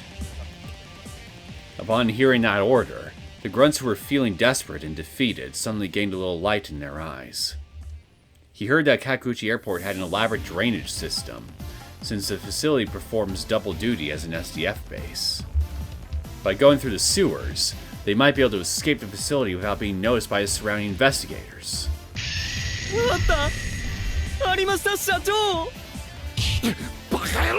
He sounds so happy about that. When the young man's bouncy voice echoed from the corner of the room, Yamashiro rushed over there and knocked him in the face to silence him. As the people outside heard that, it would all be for nothing. After removing the manhole, he could see an escape route open up beneath the surface. He once read an article that said the Kakuichi airport sewer system spread out over a wide, complicated area. Yamashiro rubbed his nose while ordering some of the remaining men to descend the old ladder and remove the iron grate blocking the exit. And then, everyone stepped into the footpath inside the sewer system. But just then... It's sewer gators, isn't it? There are sewer gators in there, and they're getting ready to eat your knees.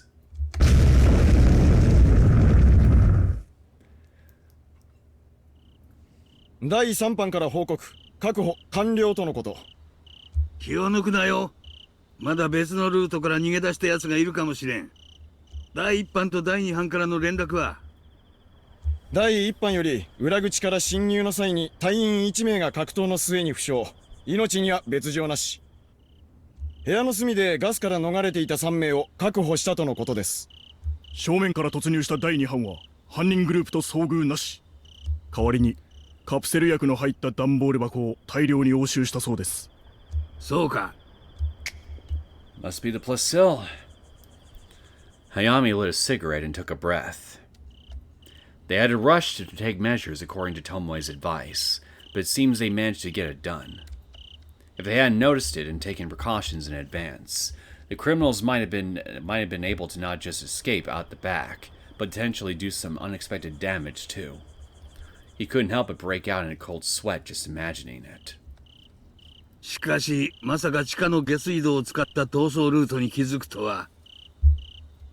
あの姫さん、対テロ戦でもやったことがあるのか？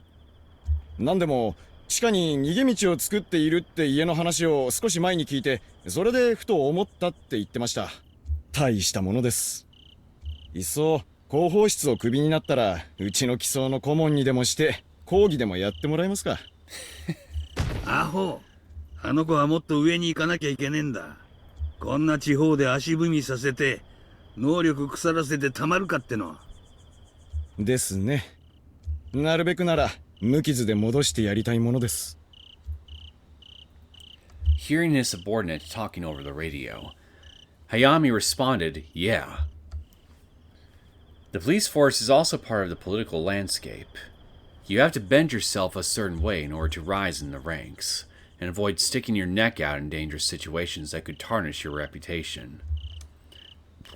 That's why elites often look to their superiors for support, and try to keep their subordinates under control so they don't cause problems. But sometimes, things go wrong, and a fool of true ideals and beliefs will emerge. A fool like me! Someone so serious about fighting crime that they'll even force work on their superiors to get it done. And someone capable of organizing analog information just from their knowledge alone. A person like that invokes expectations even beyond their ability. That's why we have to set aside our emotions to protect people like that. By doing that, you can get a breath of fresh air and believe that the situation will improve. That was why Hayami and his men were supporting Tomoe. あのプライドの塊の前のが是非にもと言って頭を下げてきたんだ。なんとかするさ。俺たちもそれに応えてやろうぜ。もちろんです。たまには桜の大門の恐ろしさを政治家どもにも見せつけてやりたいですからね。まったくだ。After saying that, Hayami stomped out his cigarette and ordered his subordinates to head into the warehouse. Then, after seeing them off, he turned around and rushed to the scene, where investigators were draining the suspects arrested in the sewer.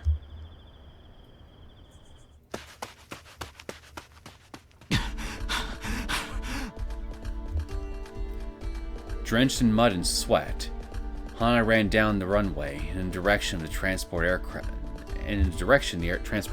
should be parked. The moment he heard that explosion, he knew it was tear gas. So, Honda quickly rushed into the bathroom and jumped out the window to escape from the warehouse as soon as possible. At least someone is jumping out of windows here.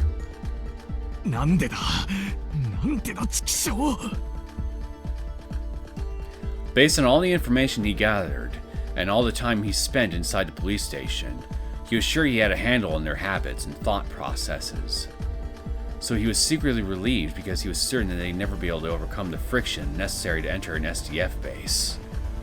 And yet, how? They were desperately rampaging through the base, engaging in a firefight like something out of a country beset by raging civil war. It's like that parable about stepping on a sleeping cat's tail, only to learn it was actually a tiger. If things stay as they are, the situation will only get worse and worse. But where could he run to?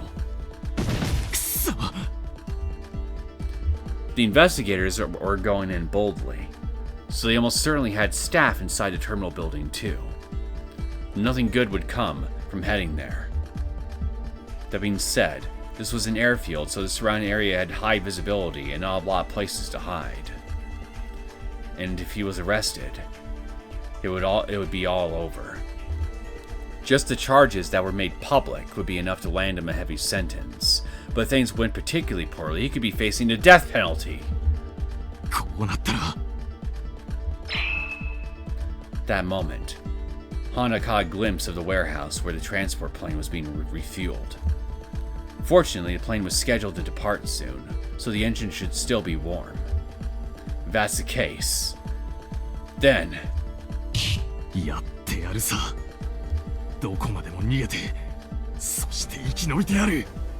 won't get far. The only way left to escape from this predicament was abandoning Japan itself. With that resolution in his heart, Honda resumed rushing toward the plane. He had no time to waste feeling lost. こちら浅見。現在ターミナルビルの乗客の安全確保と同時に花田四郎の行方を捜索中ですが、現時点ではまだ不明。吉川だ。花田らしき人物を軽食店で目撃したとの情報を得たが、まだ搭乗手続きは済ませていないようだ。範囲を空港入り口周辺にまで拡大して引き続き捜査を行う。Investigators scattered to search all four corners of the terminal building, without leaving anything unsearched or any opportunity to escape, and were exchanging information one by one. But they still hadn't located their primary target, Honda. The airport staff were sure he hadn't taken off yet, so the investigators were frantically searching to see if there was another way out. 吉川さん、花田四郎はそっちでパクった連中の中にはいないんですよね。しつこい。いねえよ。一体どこに来やがったんだ。Yoshikawa clicked his tongue while quickly scanning his surroundings. According to the men Hayami and his colleagues arrested in the warehouse, Honda was at the warehouse just a little while ago talking to their boss, Yamashiro. So at the very least, he was still on the grounds of this airport.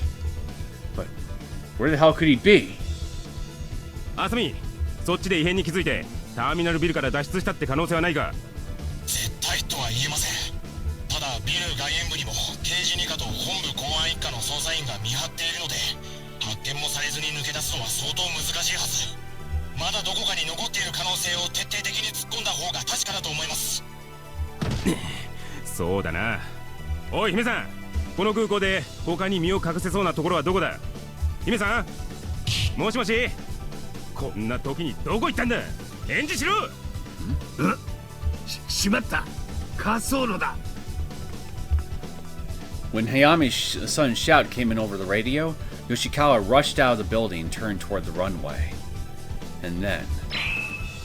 Nani? He saw a plane emerge from a distant hangar and slowly turn toward the runway. And as proof of what it was, the illuminated tail fin bore the characteristic logo of Central Airlines.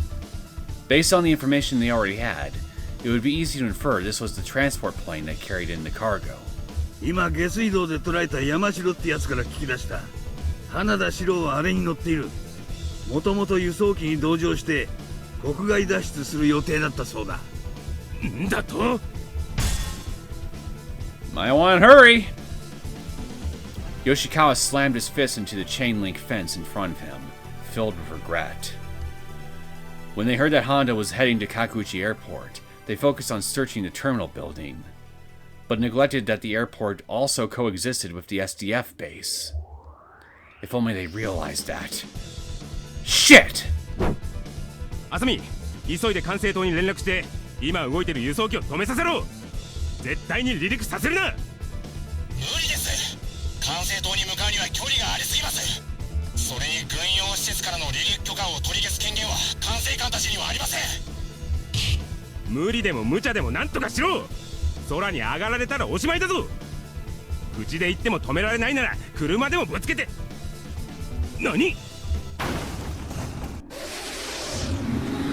Just then, a single police car broke through the chain link fence just a short distance away from Yoshikawa and his men, bailing down the runway at tremendous speed. I bet you it's Tomoe! Who is that? Who's driving that thing? No way. It can't be. Her?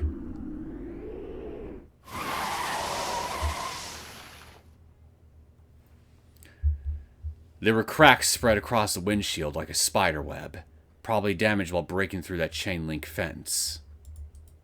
The roar of the engine echoed all throughout the car, and it was flying forward at incredible speed, with the accelerator pushed to the limit. The surrounding scenery was flying backward at blinding speed, and the G-forces pushing her back against the seat were strong enough to violently shake her body, and even her heart.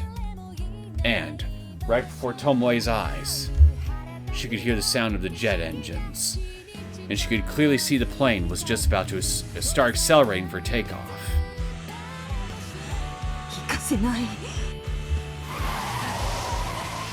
Tomoe crossed the runway, then turned the wheel to steer her car directly in front of the transport plane. She figured chasing the plane from the side and trying to hit the landing gear would be too difficult an approach. But, no. Because of that, she decided that she shouldn't bother chasing the plane, and instead should directly attack it from the front. Atta girl! Crazy is my middle name!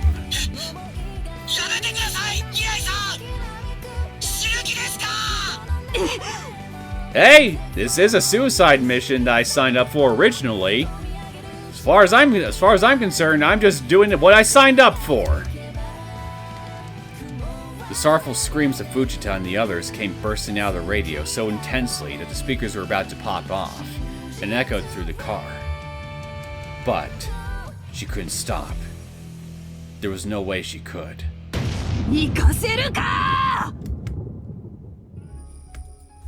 The jet was now in takeoff posture and approaching at tremendous speed.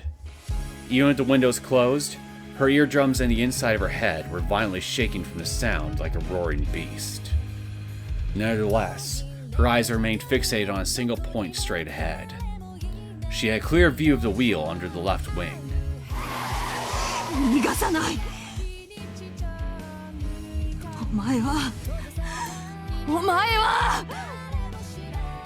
He robbed her of her mother and father, who she loved and deeply respected.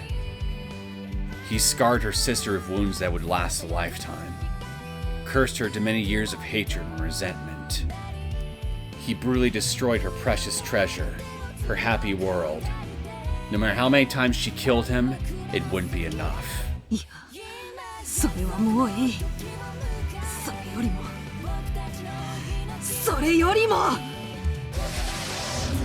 Right now, she had an unshaken resolve to step down on the accelerator, because it was for something important. Yes, the man right before her, who was ridiculing her as he tried to fly away right now, was an enemy of Tomoe, her father, and the entire police force.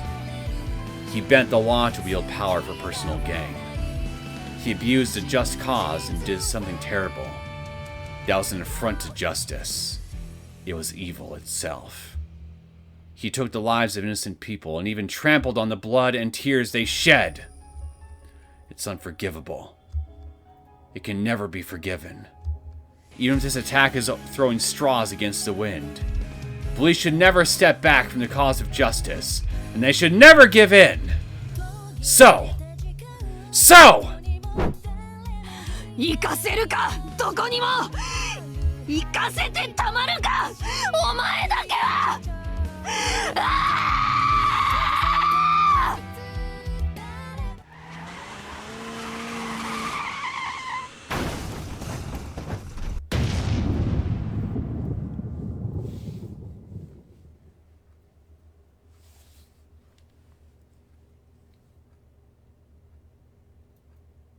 Please tell me you at least jumped out of the car right before it impacted the wheel.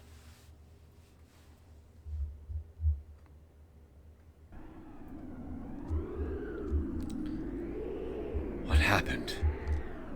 She heard something. A strange sizzling sound. Like the air itself was vibrating. A sound she never heard before. Or rather, an unpleasant sound that she refused to dig up the memory of hearing before. The sound of something burning, creaking, and collapsing.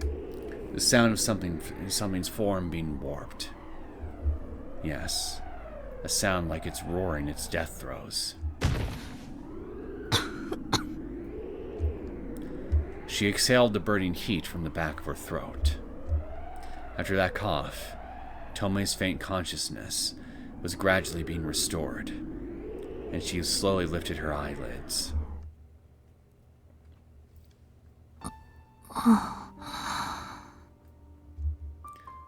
She saw the stars twinkling in the jet-black night sky.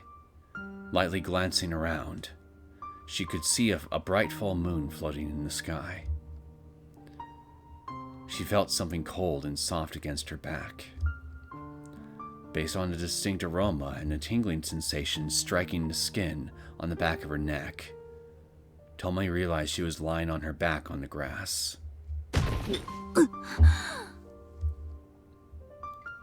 She tried to get up, but a numbing pain ran all through her body, and she couldn't help but let out a moan.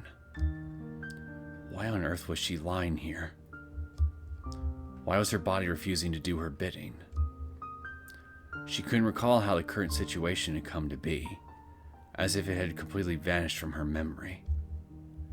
And she'd been hearing those unpleasant sounds almost constantly, making her eardrums and even her skin quake. Where is this place? And what on earth was I doing?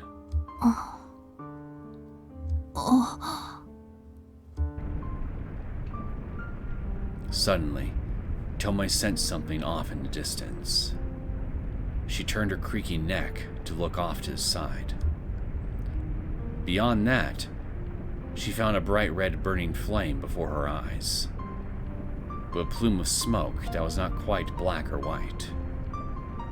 Then she noticed an airplane right in the middle of it, rolled over at an unnatural angle.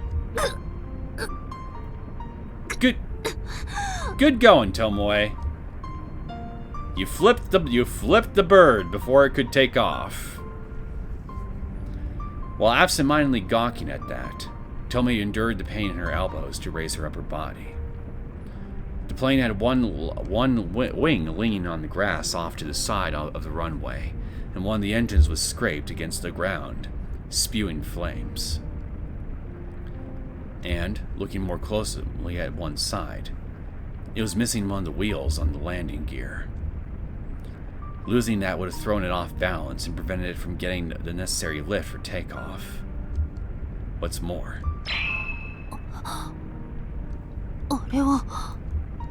turning to look back, she saw a broken down car twisted well beyond its original shape, lying on the ground with fire spewing from within.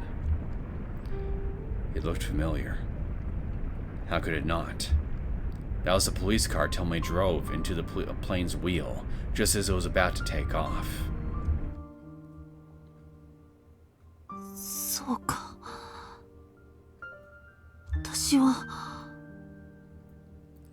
Tomei gasped when she finally remembered the situation. Immediately after that, she felt severe pain stabbing at her chest, and coughed for a while, until a nasty smelling sticky liquid spurted from her mouth. Don't be blood, please. Oh no! She stared absent-mindedly at the liquid spread across the palm of her hand. There was apparently a deep cut against the back of her cheek. No, not just that. Also her left shoulder, her left foot, and her forehead. She had thought that the slimy feeling pulsing across her body was sweat, but she finally realized what it was. Her whole body was covered in scratches, and she could no longer even feel any sensation below her left knee. It was gone, like it was completely cut off. Even so.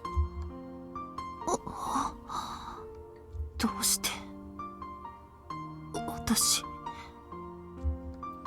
She couldn't understand how she survived that. Tomei was certain she'd driven the car toward the plane and struck one of the wheels with the body of her car. It was a direct hit. No doubt about that. And that definitely would have killed her. Or at least it should have. And yet, why was she still alive?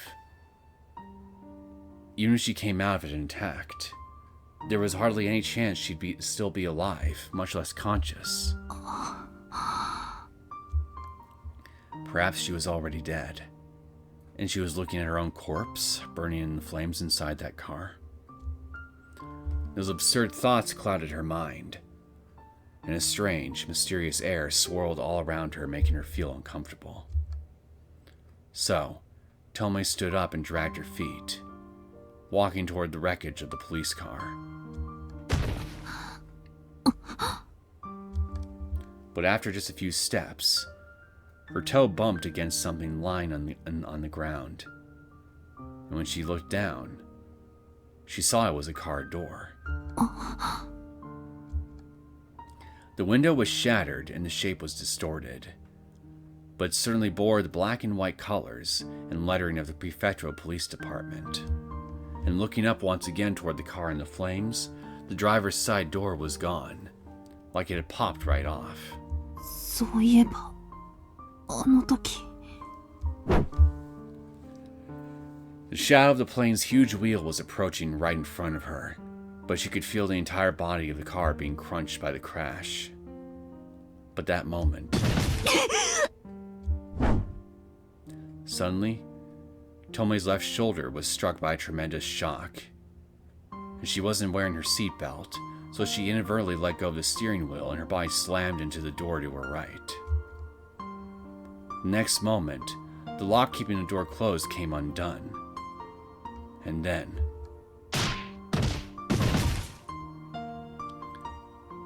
the door cleanly swung open, and Tomei was thrown from the car, slamming into the ground and rolling over and over.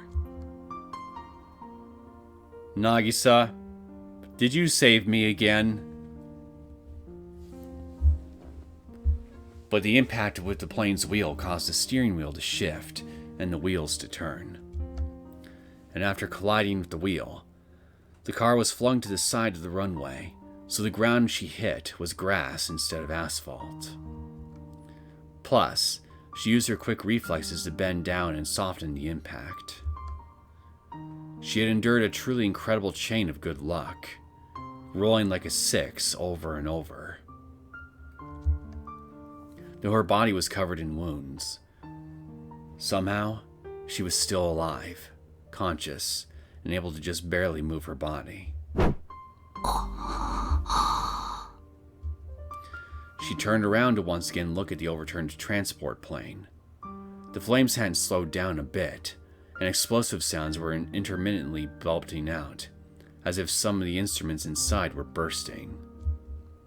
She was worried that the plane's fuel tank would catch fire and blow everything away. But it seems the craft was modified for military use, so it was especially sturdy. やった It was a completely unreal scene, like something from a movie she saw back when she was in school. Maybe this was all a dream or a hallucination. A corner of her head still clung to that illusion. Nevertheless, she could feel the pain and numbness across her entire body. It was so intense that she was on the verge of fainting, and now is proof that this was undoubtedly reality.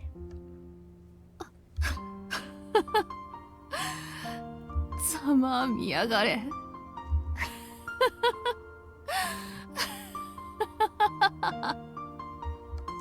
And so, she laughed. It was so amusing she found it comical. Tomoe felt a refreshing sensation run across her like a cool breeze, yet she couldn't contain the laughter bursting up from the pit of her stomach, so she let it all out. She had stopped him. She literally risked her life to make it happen, and pulled it off just in the nick of time.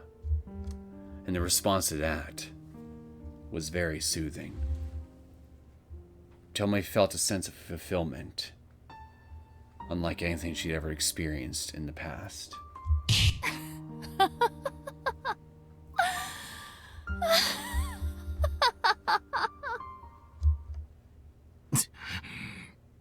何がそんなにおかしいんですかい?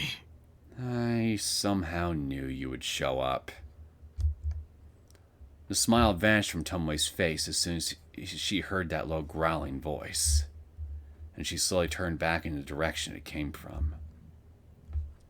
A single human silhouette emerged from the darkness. It stood there facing toward her, occasionally staggering, holding something in its hand, pointing it her way.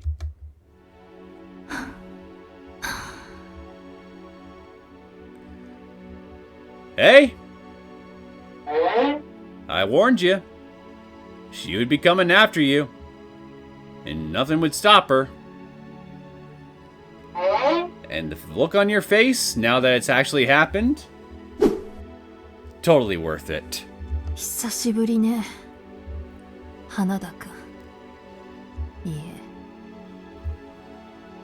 花田四郎。The clinking of metal and the sound of gunshot rang out in a flash. Then, something sharp burst from the end of Honda's hand and skimmed right beside Tomoe's ear. どこの国の挨拶？いきなり銃で撃ってくる習慣は今のところ聞いたことがないんだけど。ほんと、あんたはすげえよ。殺したと思っていたら生きていて、しかも俺たちの計画をことごとく叩き潰しちまって、信じられねえよ。あんたみたいな刑事見たことねえよ。褒めても何も出ないわよ。それとも情状酌量の機会が欲しいっての？だったら安心なさい。いい弁護士を紹介してあげるから。Another roar echoed through the air, and this time it gouged out a chunk of her right sleeve, sending it flying. She could feel blood dripping from her upper arm, but at the moment, she wasn't even convinced if she was seriously injured. 下手くそ。あんた、銃の練習まともにやっていなかったんじゃない？手が震えてるわよ。やかませえ！なんでだ！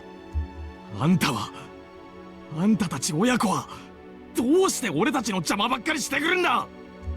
やっとうまく生きかけていたってのに、あんたたちはいつも。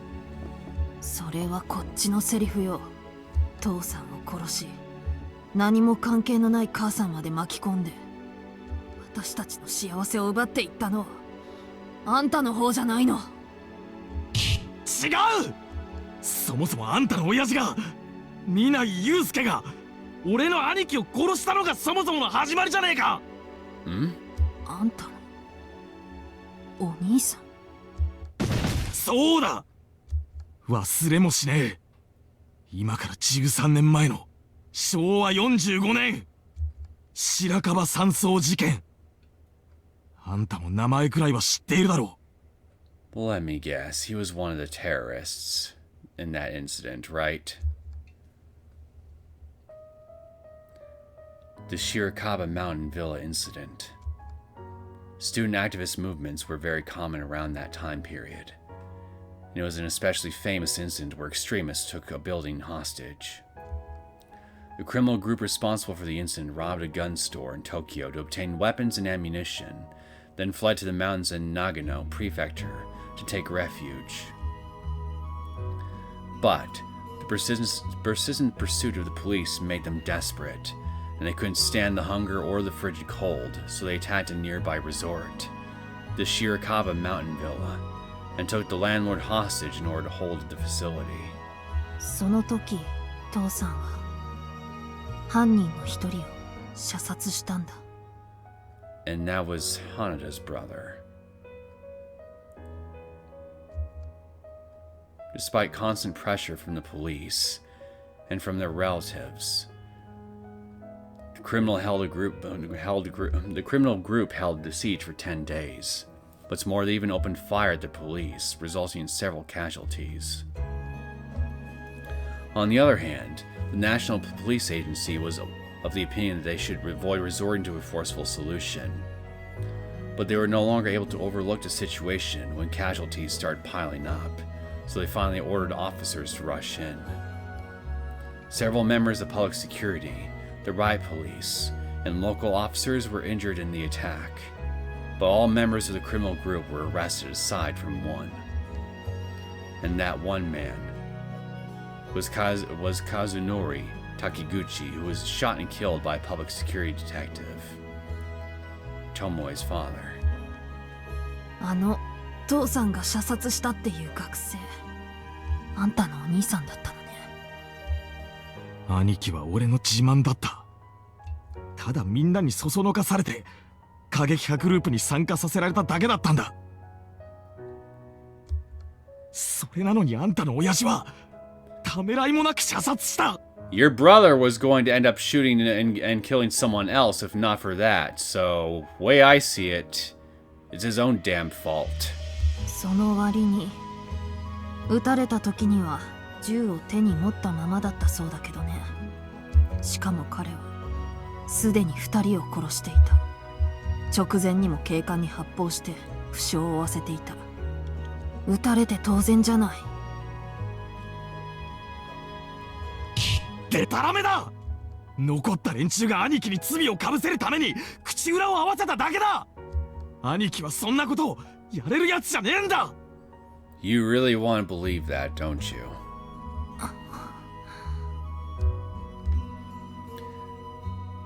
She at least understood the desire to believe in one's immediate family. If Monica were in that same position, Tomoe would continue to believe in her until the very end. But subsequent forensic investigation clearly proved that Kazunori Takiguchi had fired his gun well before he was killed. Reality is fair, but cruel. Feeling disconsolate, Tomoe let out a gentle sigh. 父さんを憎んでそれで殺したって動機はよく分かった。でもそれがなんで千葉明彦の手下になる言い訳になるっての？はっきり言って意味不明よ。あんたにはそうでもこっちにはあるんだ。Shiro Hanada, or at the time, Shiro Takiguchi, had been abandoned by his parents before he could even remember, and was living with his elder brother. 10 years had passed since the end of the war, and society was finally regaining some of its former vitality. But it was still tough for two brothers to make a living without any parents to depend on, so the two of them were always hungry. Still, Shiro's elder brother was a hard-working man, earning their daily living expenses by doing day labor in construction and delivering newspapers, and he'd forgo sleep to spend more time studying. Eventually, he got accepted into college and began attending as a scholarship student. Shiro was proud of his brother and respected him more than anyone else. 就職すれば俺をいい学校に行かせてやれる。それが口癖だった。なのに大学のバカどもが兄貴の人の良さにつけ込んで学生運動のグループに参加させやがった。もともと争いごとの嫌いな性格だった。人の痛みをよく知っている人だった。だからだから社会を変えようなんて還元に騙されて踊らされて、そして殺された。 For Shiro, his brother's death meant more than just losing his caretaker. These thugs had robbed a gun shop, took hostages, and murdered police officers. And just like when his family left, his painful daily life was now getting more and more difficult. So he wasn't able to go to school. He was forced out of his home, and didn't even have the money to buy food. Seething with anger and hatred while starving in back alleys, holding a grudge and cursing out the people responsible. Nevertheless, he went on every day without hope, just waiting for death to arrive. And while living through that hell, one day he was caught while trying to rob someone, and the man brought him in. That man was Akihiro Chiba. それで政治家の犬に転向。立派ね、あんた。うるせえ！あんたに何がわかる？何も持たず泥水を吸ってジジイの浮気相手を女房として囲まされるような屈辱を受けて、そんな思いまでして這い上がってきた俺がどれほど世界の全てを憎んで恨んできたかあんたにわかるか？ Well, I can definitely understand why he has such a pessimistic view on the concept of justice. Hana fired another shot of his pistol as he shouted that. But his hands must have been quivering because the bullet grazed the ground far away from Tomoe and bounced. 浮気相手？ああ、そうさ。女房も生まれたガキもみんな俺のもんじゃねえ。政略結婚で今の夫人と仮面夫婦をやってるジジイが気晴らしに過ごす遊び相手さ。ガキができていろいろ体裁が悪いってことで俺に押し付けたのさ。He was given a wife in name only, who he didn't even love, and a child that wasn't even blood related to him. Nevertheless, he played his part amicably. Tomoe had been blessed with a kind family, so she couldn't imagine how much it hurt Honda's pride and dignity to maintain a family like that. 生きるためなら俺は何でもやった。そうするしかなかった。警察に入ったのもジジイの立場を有利にするためで、内部工作も情報操作もやってきた。その他にもありとあらゆる汚いことをな。その中には殺しもか。よくもまあそこまで道を外れたことができたものね。黙れ！あんたの親父が兄貴を殺していなかったら、社会の連中が犯罪者の家族にもっと目を向ける恩用があればこんなことにはならなかった。こんなことは起きなかった。千葉のジジイにしたってそうだろうが。医者の連中が全員本気で患者を救うことを願っていれば、薬を扱う企業のやつらがリスクを抱える覚悟を持っていれば、あんな野郎の馬鹿げた企みがここまで大きくなることはなかったはずだ。あんたが違うと言い切れるのか？俺のやってきたことをあんたに否定する資格があるってのか？あるわよ。少なくとも逃げ続けてきたあんたの言うことなんて、あんたはただの卑怯者よ、花田四郎。Hana flinched and froze, and in doing so his finger moved the trigger and fired a bullet. It grazed Tomoe's temple and tore out a few strands of her hair. Blood trickled down Tomoe's cheek, staining her collar in red. Nevertheless, Tomoe stepped forward, moving closer to Hanada. 結局、あんたは戦うこともせずに逃げただけよ。助けを求める前に相手が手を差し伸べてもいいと思うだけの努力もせず、何かを憎んで恨む前に自分で希望を持ち続ける勇気を諦めて楽な道を選んだのはあんた自身でしょうが、自分の過ちを怠慢を誰かのせいにして、たった一人だけの狭くて暗い世界に閉じこもって自分を棚上げにしておきながら他人を見下して罵っていた。それがあんたの姿よ。だと？私はかわいそうな人？今の境遇になったのは誰かのせい？違うわ。今のあんたになったのは間違いなくあんた自身のせいよ。Yeah, you tell him. そして本当にかわいそうなのはそんなあんたに巻き添えにされた人たちでしょうが。黙れ黙れ黙れ黙れ！平沼陽子にその友人、そして尾崎渚さん、私の両親以外にあんたは何人の人を殺した？慈悲深い神様でもあんたを救おうと考えるかしらね。勝手な決めつけを並べ立てるな！あの小娘は勝手に車から飛び出して死んだんだ！俺がやったわけじゃねえ！語るに落ちたわね。つまりあんたは渚さんの最後を見たってことか。Oops.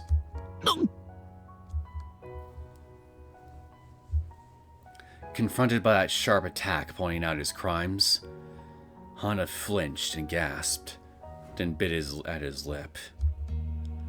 At first, he wasn't interested in talking. He thought at best he could shoot her to death to scare the others and demoralize them, then run across the runway into the terminal before the other investigators arrive, and maybe escape by disappearing into the crowd. And yet, even though Tomei was heavily wounded and being held at gunpoint, she was completely undaunted and still trying to pry the truth out of him. This woman is incredibly dangerous.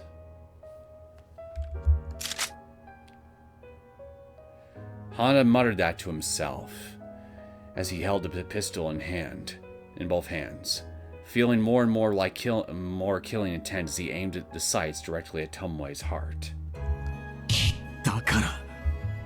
だからどうした？見ないさんよ。ここであんたは死ぬ。俺に撃たれて死ぬ。今さら犯人が誰かを聞いて確かめたところで何になる？それともあの世で死んだ奴らに再会して自慢話にでもするってのか？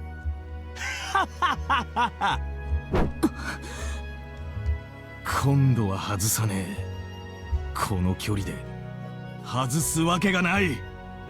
さっきまではただの脅しだ。せいぜい怯えて苦しませてから殺すつもりだったが、もうやめだ。No, they weren't threats. You just suck at shooting. もう殺す。あんたはここで俺みたいなクズに殺されてのたれ死にだ。 Well, hey, at least you recognize your scum. これまであんたが積み上げてきた努力も運も才能も全部ぶち壊しにして、せいぜい無駄な時間を過ごしてきた後悔を持って死んでいけ。それであんたは満足なんだ。人を殺すのはそんなに楽しい？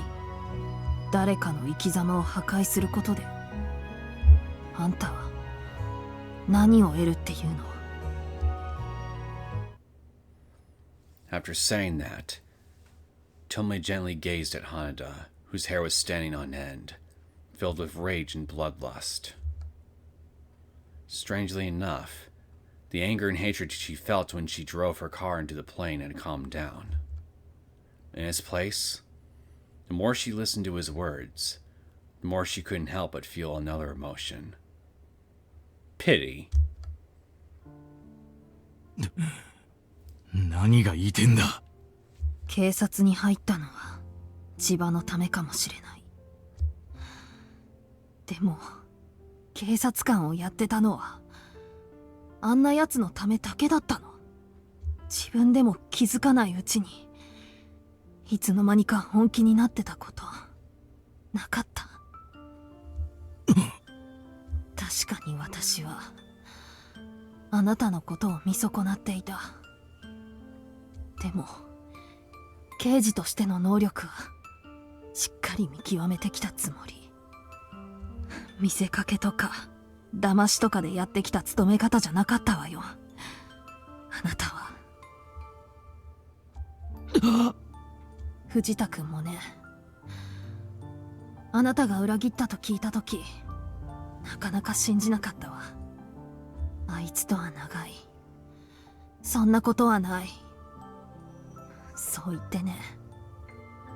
そして確定的だと知ったときはものすごく落ち込んだ。山村さんも山沖さんも怒りよりむしろ自分たちとの関係と時間を捨ててまで悪事に手を染めるあなたが哀れだと言っていた。Upon hearing that, he gasped. Memories of Hana's time at Kakuji Station revived in his mind. He and Fujita attended the police academy together, and they were even promoted to detective around the same time. They had self-described inseparable relationship, a self-described. Unlike Hanada, who became a police officer to be Chiba's secret agent, he was a stupid and cheerful fool who willingly confessed this was a childhood dream of his. That was a man named Shingo Fujita. He was envious. It was frustrating at times, but he was envious. But he had a refreshingly straightforward personality. Maybe it was because they were always around one another, but he was always fooling around and getting Honda involved in it. And then his boss, the section chief of the 1st Investigation Division, and all the other 1st Division investigators. The time he spent with them was hardly insignificant.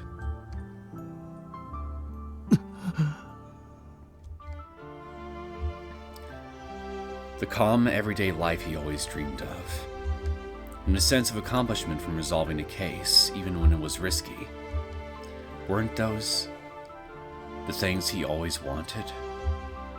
What he truly wanted was neither money nor power. It was the time and space to meaningfully coexist with others. And he already had exactly that. And yet you burned it all to the ground anyway. Tragic, really. It's not even me being sarcastic. And yet, why? Why was he here? Holding a gun like this? 花田君、あなたは刑事として過ごしてきた時間を、あなたは確かに今回私たちを裏切ったかもしれない。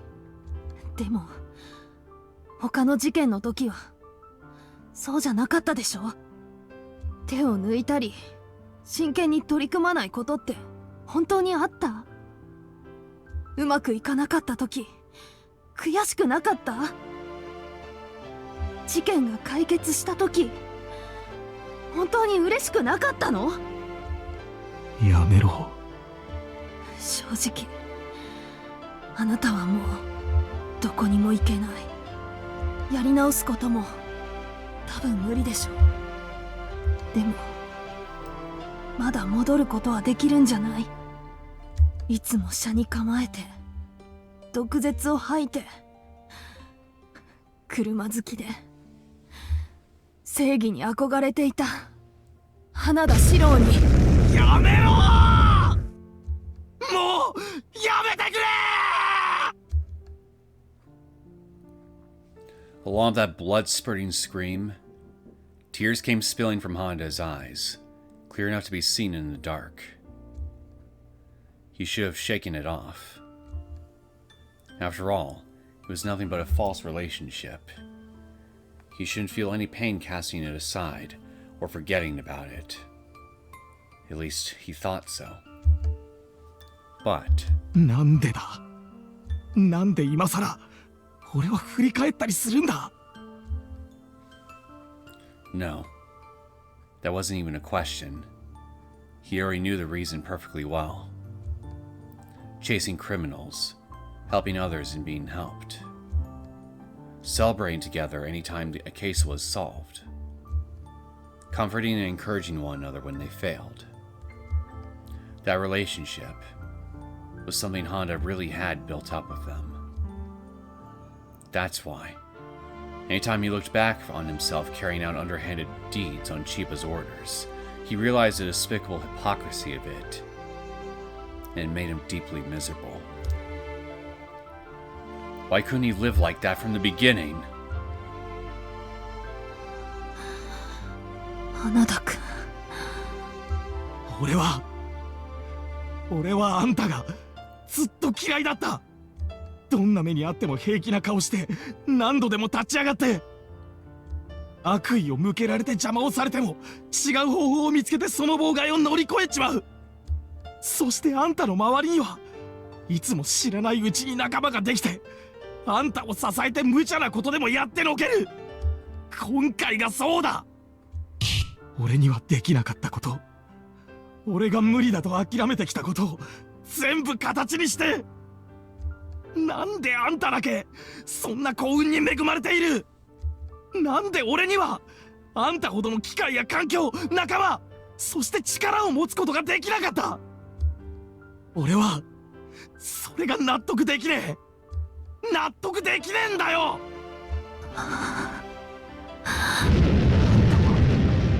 あんたの存在はな、俺の今までの生き方を全て否定するんだ。誰も彼もが俺を裏切って貶めて、何もかもが信用できなくて憎んで憎まれて、自分にとって得か損かで全てを決められる、そんな生活と時間を俺は送ってきたんだ。 No. The truth is, he knew what he was doing. Tomei was in the right, and he was wrong. It wasn't luck, power, or talent that he lacked. It was courage. The belief that his effort and patience would someday pay off. The belief that his hardship and misfortune would end one day. Holding on to hope and continuing to believe in that. Having a strong, firm will to always step forward and build the foundation of the future.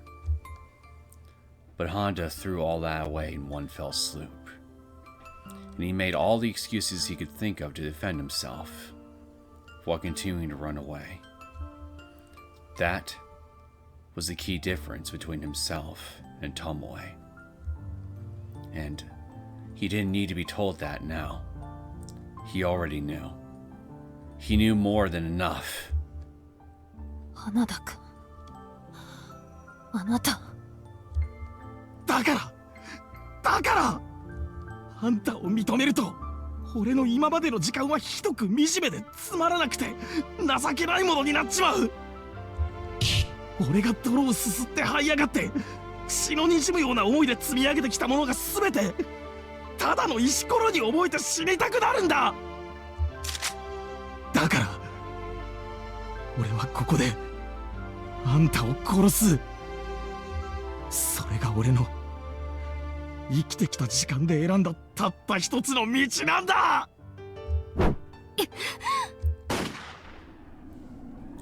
As Hana let out that sorrowful howl, a gunshot rang out loud.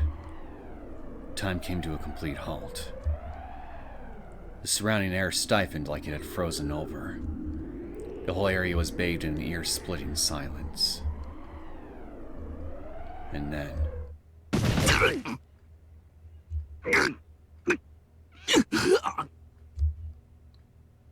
Hana let out a moan, and then collapsed to the ground.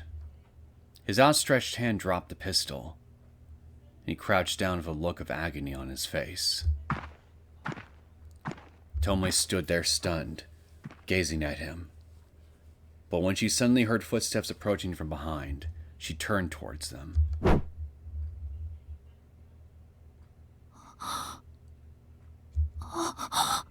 And standing before her was Yamaoki, holding a gun aloft.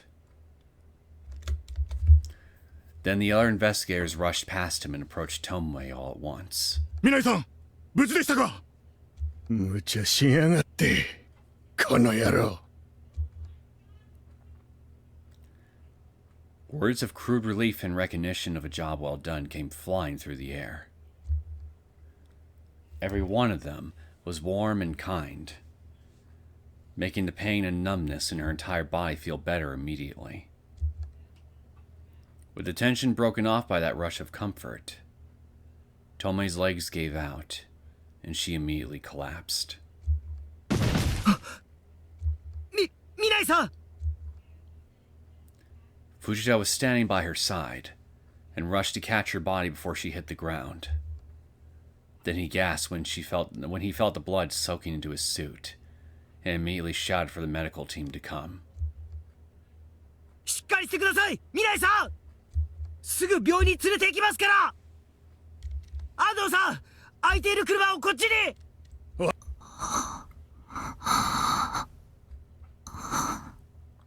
In her rapidly fading consciousness, Tomoe suddenly lifted her face from Fujita's chest and turned her head. Off in a distance, she could make out several investigators surrounding Hanada. Hanada was clinging to his sides and despondently hanging his head. Then, just as one of the investigators was about to cuff his hands, Yamaoki suddenly called out, "Wait." どうしました山沖所長。巴君、確保だ。生きたまえ。え？容疑者を確保しろ。自分の手で最後までやり遂げるんだ。With pleasure. 何言ってるんですか所長。minaiさんはこんなに大怪我してるんですよ。それくらいのこと俺が。やりたまえ巴君。それが君の仕事だ。His gaze was full of intense emotion, and the passion in his voice resonated with encouragement. And, not his words, but the thoughts behind them, were able to reach Tomoe's heart. That's right. It's not over yet. My duty is still not complete. Tomoe gently left Fujita's grip, and dragged her wounded body to slowly and unsteadily step forward. One step, then another. Every step she took sent a rush of intense pain through her entire body, making her feel faint.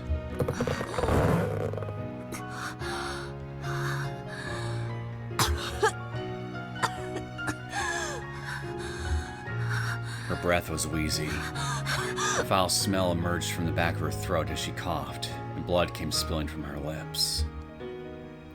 Then Tomoe accidentally misstepped midway through her approach and got her legs tangled, and fell down hard on her knees. minai-san! 大丈夫で。やめろ藤田。自分の足で行かせるんだ。Fujita tried to run over to her as soon as he saw her stumble, but Yamaoki's outburst brought him to a halt. Then, he immediately turned toward him to protest, but when he saw the look on Yamaoki's face, he realized what he was getting at. Tomoe's face twisted in anguish as she propped herself up with her elbows against the asphalt, and at last she was on her feet again. Did her wounds reopen? Blood came flowing down her forehead, running across her eyes and blurring her field of view. Nevertheless, she kept on walking. Tomoe wouldn't stop moving her increasingly heavy legs, and little by little she kept dragging them forward.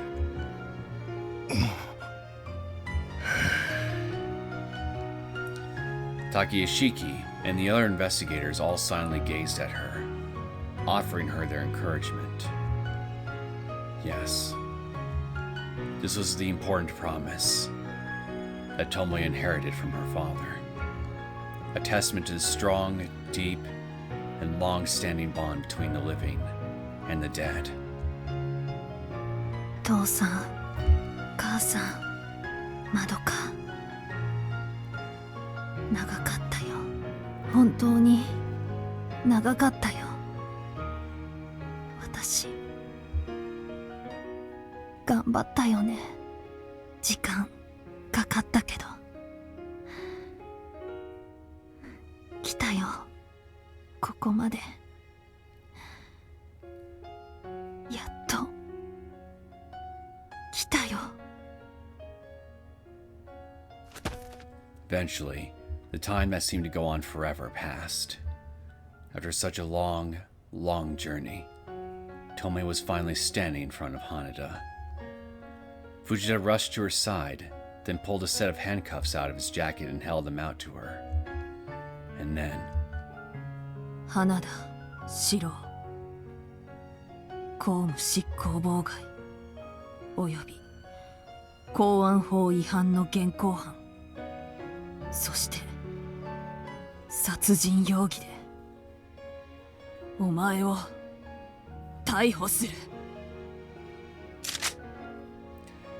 The handcuffs let out a light, dry click as she attached them to Honda's wrists.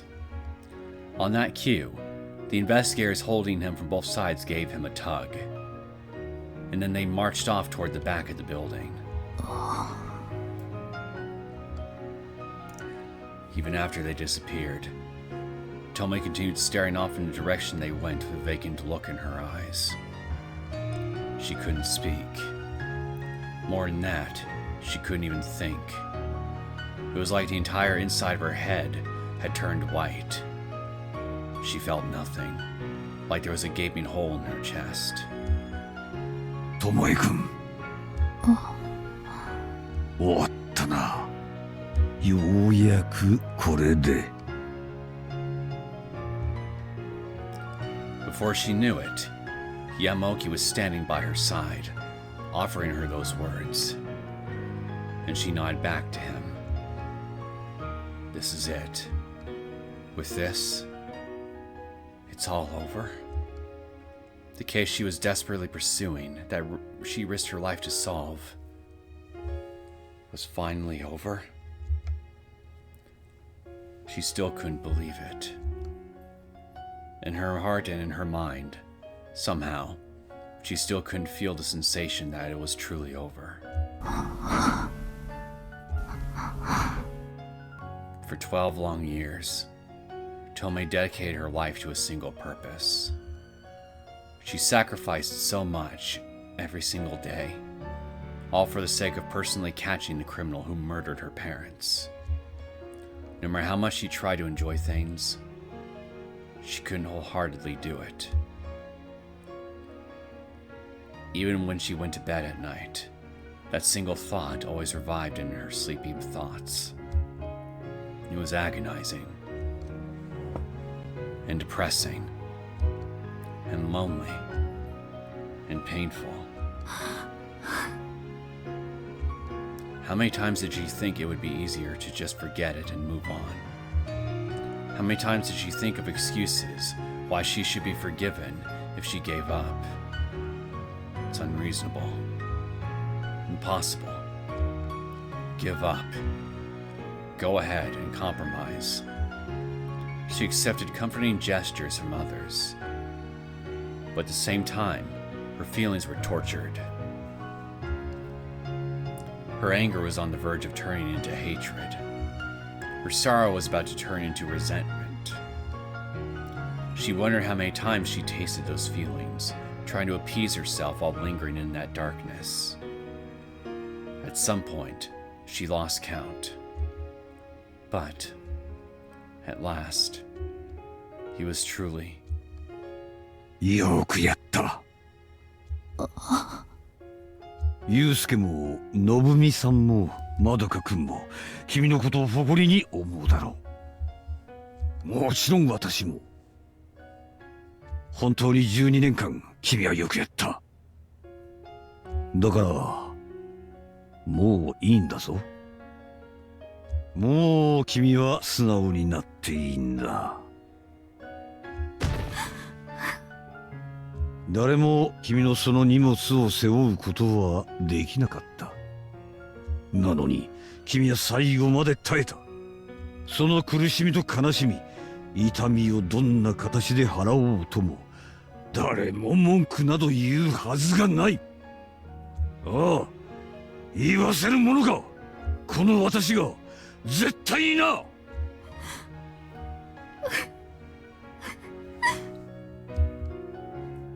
Yeah, that's right. Right now, it's fine to cry. At last, it's fine for me to believe that it's all over.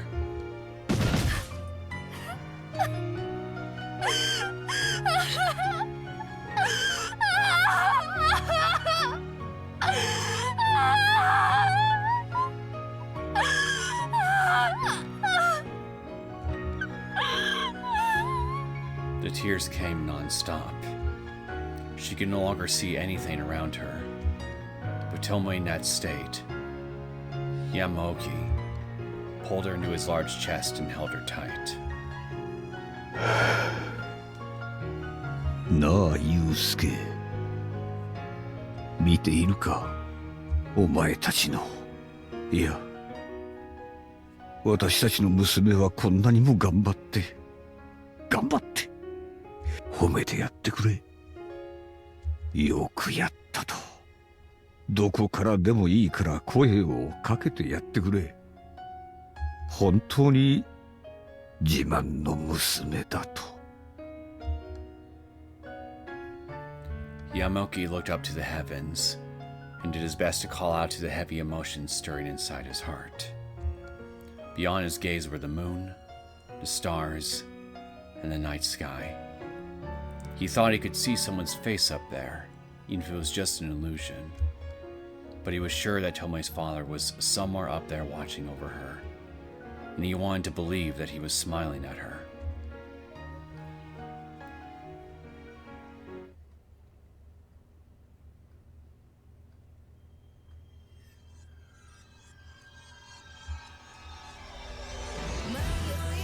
Oh, we got the credits?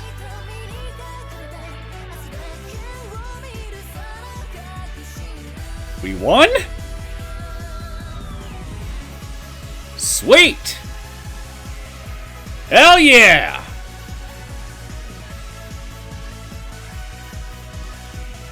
Take that, Chiba! I can see you trying to weasel your way out of this one. Will there be an after credits sequence, I wonder? Most likely. Either way, let's just wait and see what's at the end of this.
Sensei, お時間です。Aha!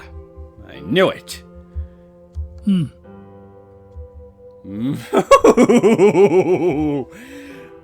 Am I gonna get to actually witness this guy getting arrested? Oh, this will be delicious. One of Chiba's secretaries, who also served as his personal guard, called out to him, waking him from the stupor he was in while resting in his seat. Glancing at his watch, it was just a few minutes before boarding time. He felt like resting a little longer, but he didn't want to fall asleep again, so he lightly stretched and then stood up. 先生、どうぞ。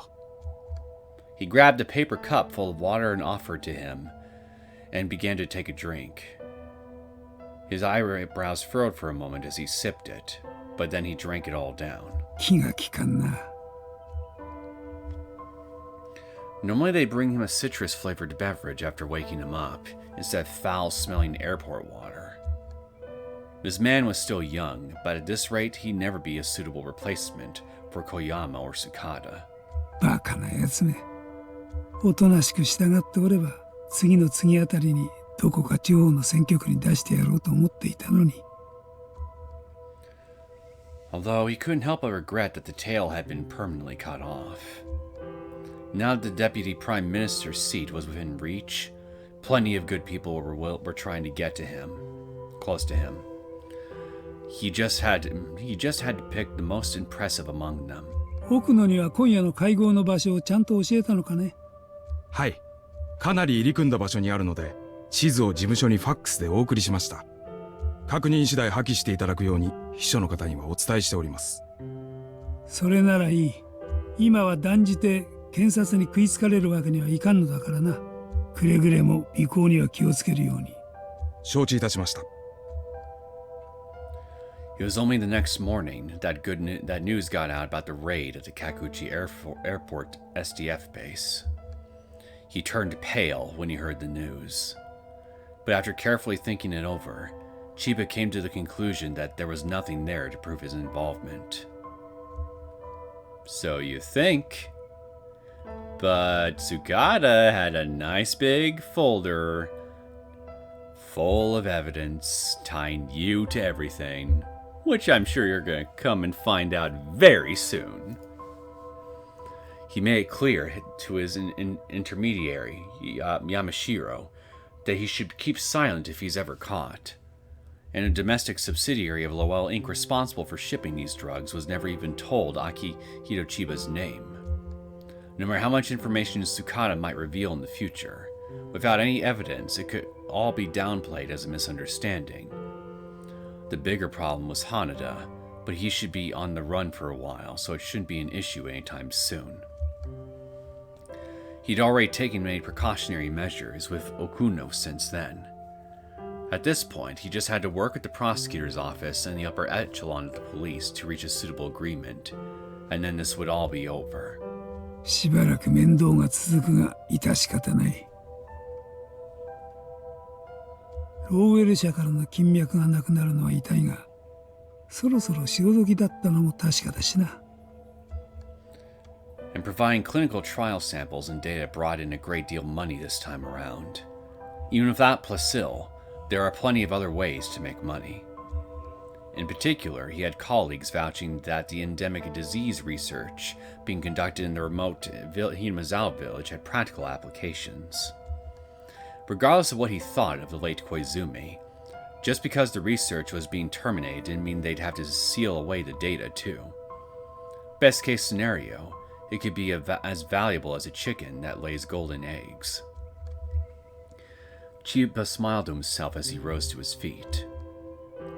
Then, he turned toward the VIP boarding zone at the gate. But at that moment, wee woo, wee woo. 失礼。前の厚生大臣、千葉明彦先生ですね。Hey there, Soramachi. 何かね、君は。Chiba turned toward the man arrogantly standing in front of him and gave him a quizzical look, as if to say, isn't that obvious? The guards who had been waiting behind Chiba quickly stepped out in front and braced themselves. But this man and his three cohorts behind him continued gazing at them with an unflinching, piercing glare. 東京地方検察庁特捜部反町検事正です。あなたを受託収賄及び薬事法違反、そして外為法違反の容疑で逮捕します。ほう。Then, the man named Soramachi pulled an arrest warrant from his inside pocket, but Chiba just looked at it and snorted. This man is trying to arrest me? The most senior member of the current ruling party, who even served as a cabinet minister. and yet he wants to arrest me. 何かの間違いではないのかね。選挙が間近で忙しいのだ。君たちの余興に付き合っている暇はない。先週あれだけの大騒ぎがあったのに随分肝が据わっていますね。よほど上にはこんこんと説明をされたそうですな。何のことかね。さっぱり意味がわからんのだが。部長や副部長クラスには総長さんの意向が届いているようですね。ですがあいにく俺たち現場グループにはそんなもの関係ない。証拠を分析した上で調査をかけ、そして真相を究明する。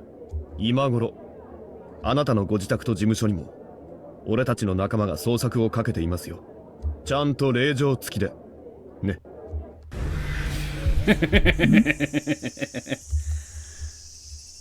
Cold sweat ran down Chiba's back as soon as he heard that.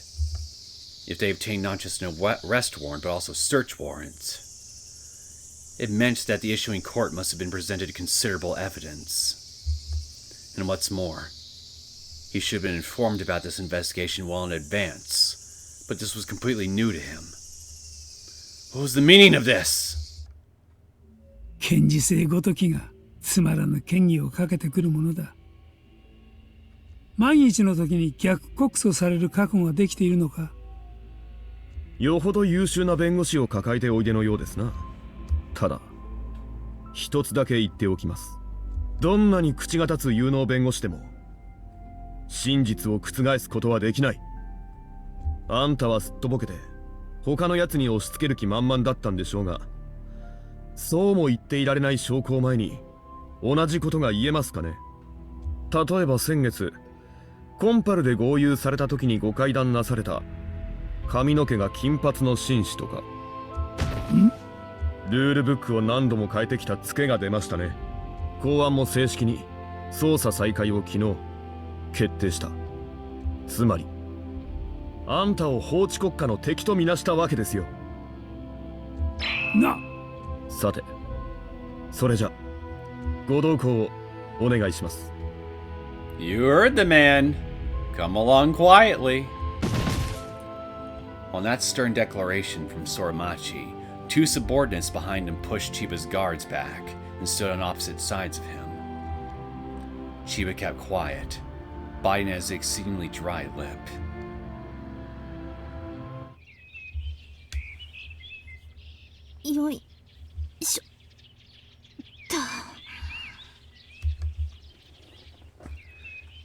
She gently walked up the stairs holding a bouquet under her arm.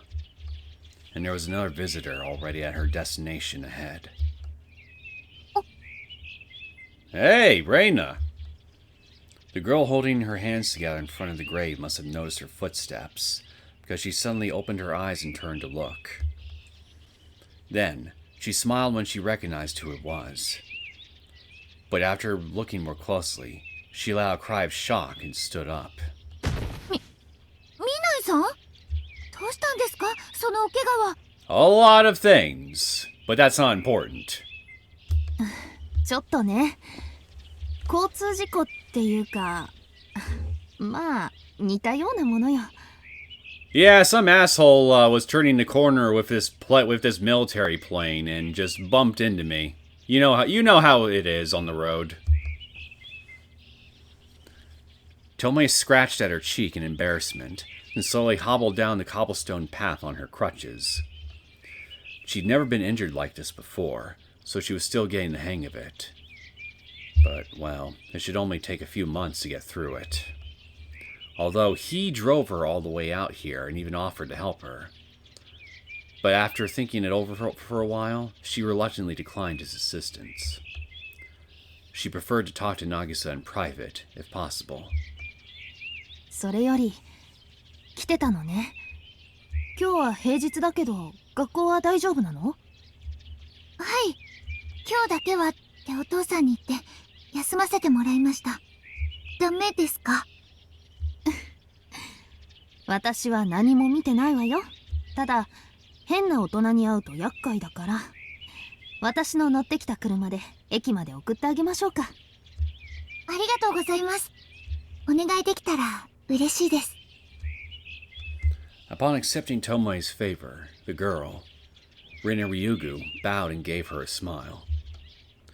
Her cheeks looked more flushed than the last time they met, and she seemed to be doing fine. Honestly, Tomoe was a little worried when she first saw her face, but now she was relieved and smiling back at her. 今日は報告に来たの。全部終わったことと、それと、ありがとうってね。それじゃあ、あなたを苦しめていた薬のルート、摘発しました。もう、あの薬をどこかで見かけることはないはずよ。よかった。ありがとうございます。ミナイさんのおかげです。本当に。私の方こそ、ありがとう。あなたが協力してくれたから、犯人を捕まえることができたのよ。もう一度ここで、お礼を言わせてちょうだい。嬉しいです。私もあなたとお会いできて、本当に良かったと思っています。私もよ。それに。As she said that, Tomoe sat the flowers she brought into the flower stand, then turned toward the grave, lit a stick of incense, and clapped her hands together. And then, after silently staring at the grave for a while, she poured her heart into her words. あなたと私を引き合わせてくれた渚さん。私はずっと彼女のことを忘れない。いつまでも渚さんとの思い出を大切に持って、そしてこれからもできるだけ彼女には会いに来るつもり。ちょうど来月から通いやすくなったしね。それって。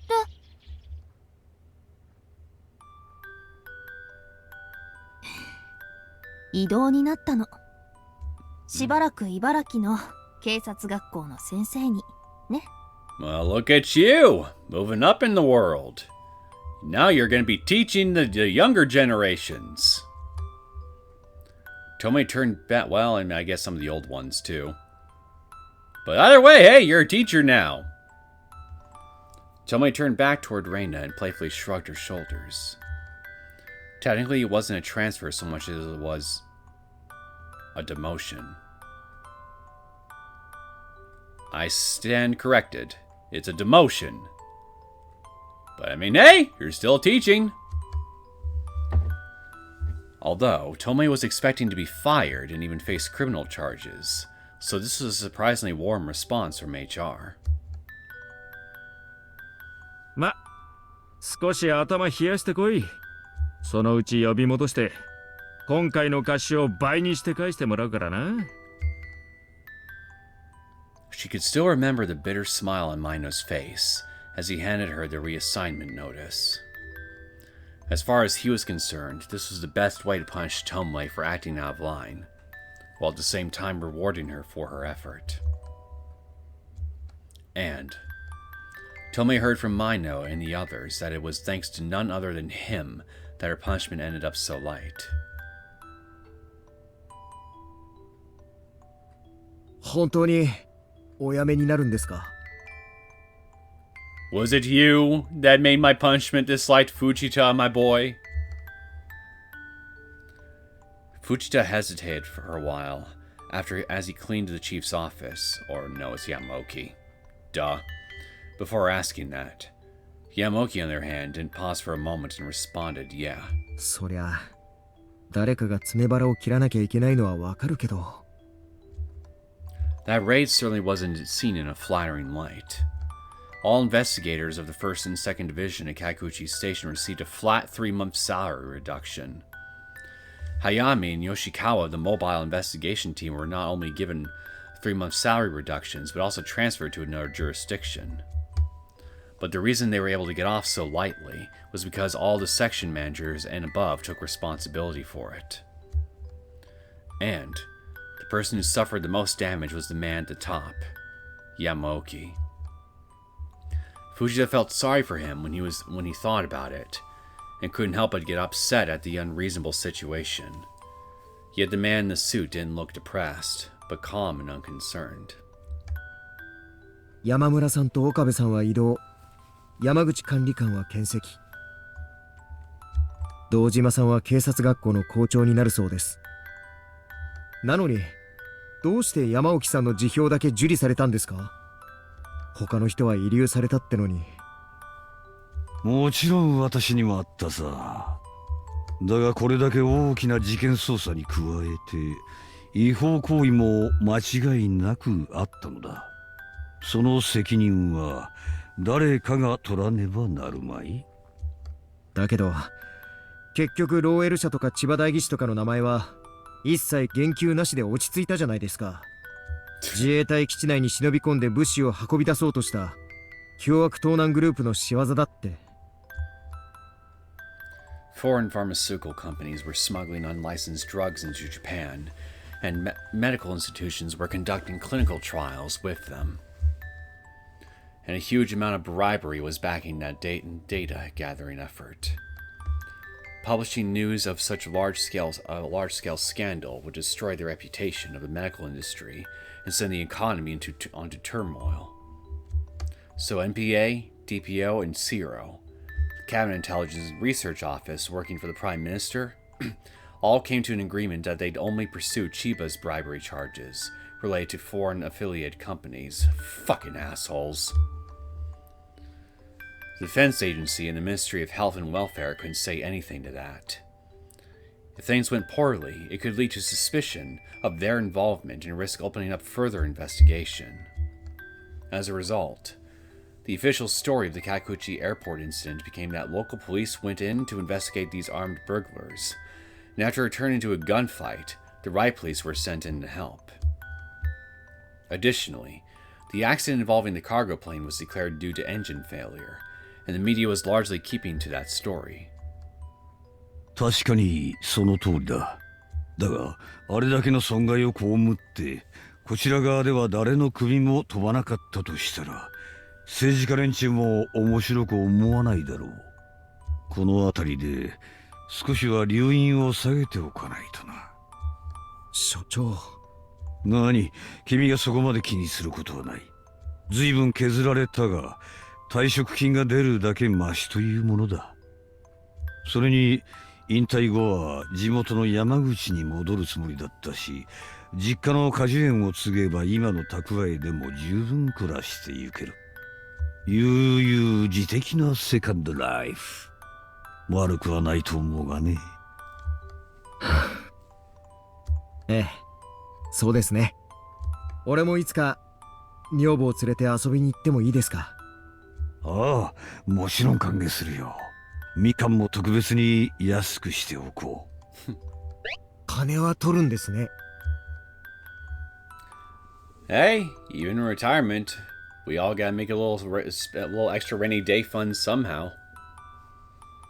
After finishing boxing everything up and sending Fujita back to work, Yamoki left the chief's office for a breather. There, he ran to Monica with perfect timing. Seeing Yamoki not dressed in his usual uniform, Monica did a double take. As of next week, Yamoki would be retiring from the position of chief, so she'd no longer be able to run into him while strolling through the station. 今思うと、やっぱりカオルさんは制服姿が一番似合っていたんですね。なに、これから別のファッションを覚えるいい機会だ。それなりに楽しみではあるんだがね。Yamoki smiled wide enough to show the whites of his teeth. After all, this man was very mature, and he was always an ally of these two sisters.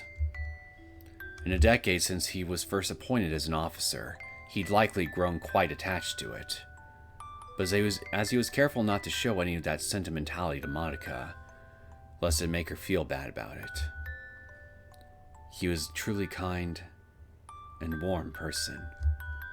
The depth of Monica's feeling had her on the verge of tears, but she'd held them back and gave him a mischievous smile. だったら私、今度お買い物に付き合ってあげますよ。確かに、カオルさんの服って前から地味だと思っていたから、ちょうどいいかな。今度の休み、開けておいてくださいよ。ああ、いいとも。Yeah, why not? We buy her a dress. Let her buy us some clothes for once. すまんな、マドカ君。君を所長夫人として派手な結婚式を挙げてやりたかったのだが。そんなのいいですよ。むしろ私は家族だけでこじんまりと開く方が好きですから。全然気にしないでください。Then, Maka grabbed Yamoki's hand.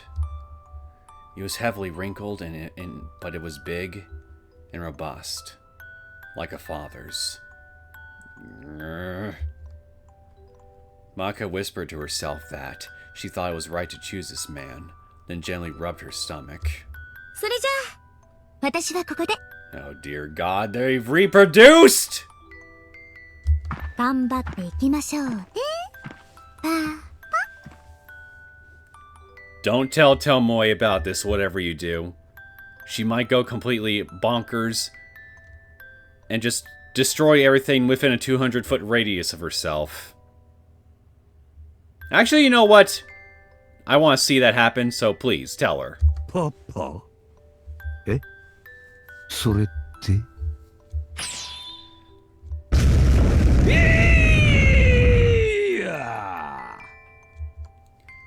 I like how his name changed to Strange Old Man. That evening, a strange old man was seen running up and down the precinct, screaming and shouting. For the sake of his honor, let's not say who it was. 先生ですか。失礼な言い方かもしれませんが、とても似合っていると思いますよ。ありがとう。仲良しの子にも言われたわ。できれば私の教え子になりたいって。介護士目指すって言ってたのに、警察学校入ってどうするっての。Natsumi?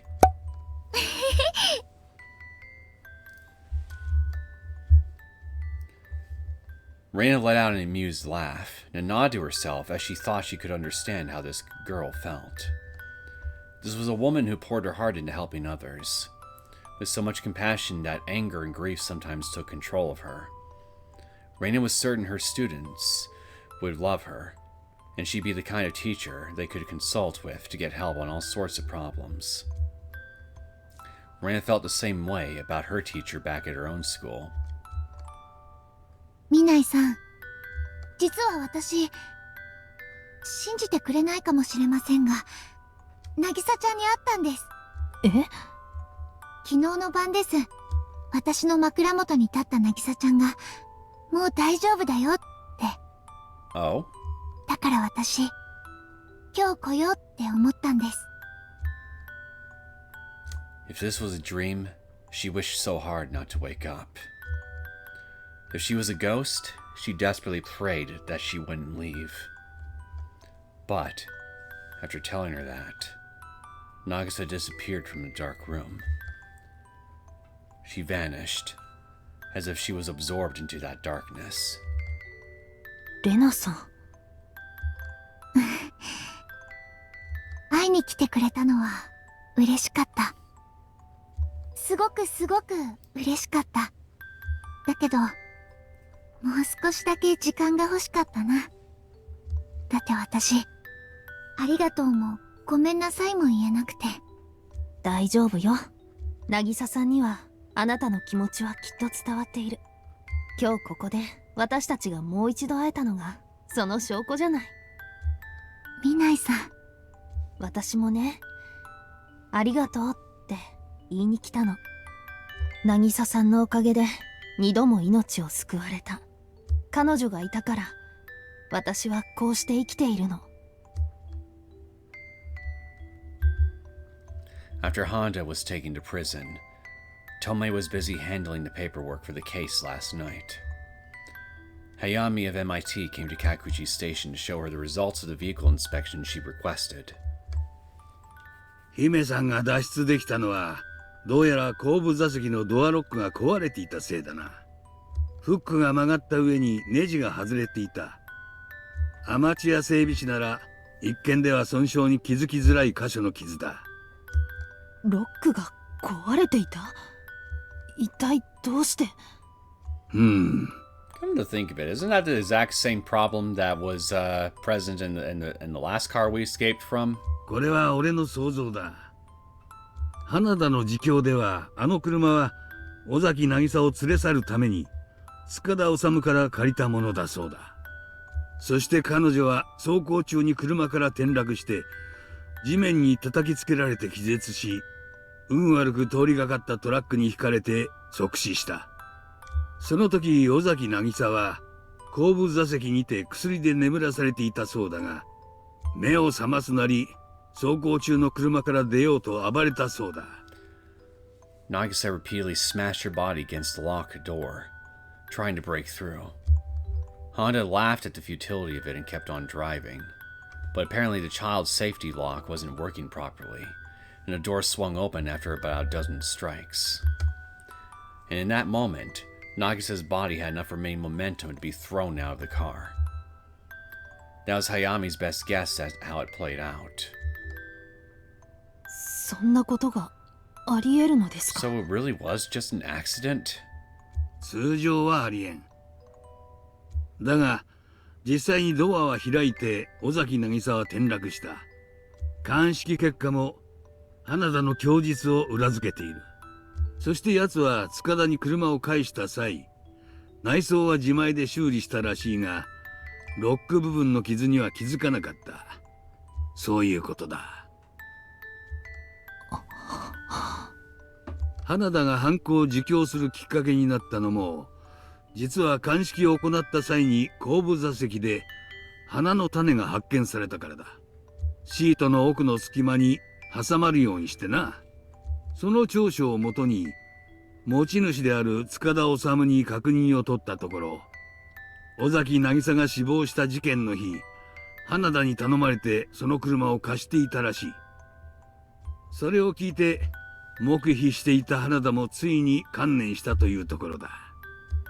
そうなんですか。不謹慎な言い方を多めに見てもらえるなら、俺は亡くなった尾崎渚さんには感謝している。彼女の残してくれた証拠のおかげで、長期化を覚悟していた取り調べが一気に進んだ。本当に救われた思いだよ。ええ。それに彼女は、私自身も救ってくれました。未来さん、後ろのドアです！打ち破った！ That's right. So, Nagisa knew the back door of that car would come open. And she appeared in front of Tomoe when her life was in peril to deliver that message. それじゃ、まさか。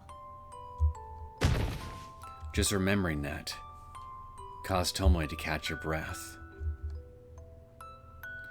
At the Kakuchi airport, right when she was barreling into the plane. Immediately after the collision, Tomoe rolled out of the car like she'd been pushed from the side by some force. Thinking back on it now, it felt like something was violently pushing on her left shoulder. Something like a human hand. I knew it! If that was the case... No, seemed silly and unbelievable. But she could only think of a single possibility. そうなんですか。きっとそれ、渚ちゃんだと思います。なんとなくだけど、そんな気がします。ええ、私もそう思う。どちらかといえば、そう信じたいの。だから私、ありがとうって伝えに来たのよ。She still hadn't told Reina the truth of Nagisa's death, and she wasn't planning to tell her in the future. It wouldn't do her any good. Reina Ryugu had finally made peace with her past and was trying to step forward. So now, Tomoe just wanted to support her for all her effort and pray that she had a happy future ahead. But just then... レイナ、ミナイさん。All of a sudden, just as a stiff breeze blew through. Tomei and Reina both looked up at the same time, feeling like they just heard a voice they could never forget. And there, at the point where they both looked, was... Couldn't even give us a dedicated CG image like we did with Rika. ミナイさん、見えますか？ええ。レナさんも見えるのね。はい。ナギサちゃんが前に。 She couldn't say anything more than that. She never imagined she'd ever see Nagisa again. And yet, she was standing right there. And... レイナ、いろいろごめんね。もっと早く伝えればよかった。私もナギサちゃんに、みんなにちゃんと何も。 He was an unbelievable sight. But if this was a dream, she didn't want to wake up. If it was an illusion, she wanted to go on forever. With that feeling burning in her heart, Reina began spilling tears, and she stretched her hand out toward the figure. But that distance was far beyond her reach. She tried to run closer, but her legs wouldn't move. Still, she desperately squeezed at her choking throat, desperately trying to spin together the words she wanted to convey. ごめんなさい、ナギサちゃん。本当にごめんなさい。私がもっとナギサちゃんを信じていれば、もっと自分の気持ち正直に打ち明けていれば。ごめんなさい。ごめんなさい。ごめんなさい。もう泣かないで、レイナ。Along that voice, a hand gently embraced Reina's cheek. And then... 私、あなたの友達で本当によかったよ。私も、ナギサちゃんが友達でいてくれて幸せだった。本当に幸せだった。 Hearing those words, Nagisa smiled happily while standing in front of Reina, then turned to Tomoe, standing quietly beside her, and silently bowed. And when she raised her head, her body was bathed in a dazzling beam of light. Then she vanished. ありがとう、レイナ。ミナイさん、ありがとう。 With those parting words, she finally left the two of them behind.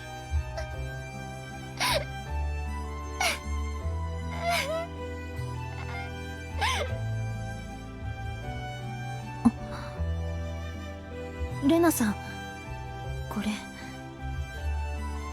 Tomoe was standing stunned for a while after Nagisa disappeared, but she suddenly came back to her senses and pulled a small cloth bag from her pocket. Then she crouched down in front of Reina, who was sobbing by her feet, and gently held it out to her. これは花の種よ。最後に渚さんが持っていたものなの。きっと会った時、彼女があなたに渡すつもりだったんだと思う。だからあなたが持っていて。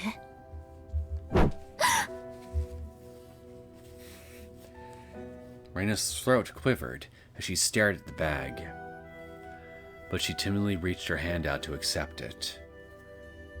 Then, she opened the bag and tilted it to the side, and many small particles came rolling out. The shape of the seeds looked familiar. これ気境です。渚ちゃんが一番好きだった。そうね。レナさん、気境の花言葉って知ってる？え、変わらぬ愛だそうよ。 Oh man. Twist a knife in my heart even further, why don't you? ねえ渚ちゃん、私たちずっと大切な友達でいようね。大人になって離れ離れになってもどんなことも話し合って相談できる仲良しの関係でいようね。私たちずっと親友。よくどこにいてもいつまでも。 That was the promise they made so long ago. But the person Reina shared that promise with was no more. However, she vowed to care for others just as much as Nagisa cared for her, and to never, ever forget Nagisa's smiling face. Reina passionately embraced the small bag, while swearing that from the bottom of her heart.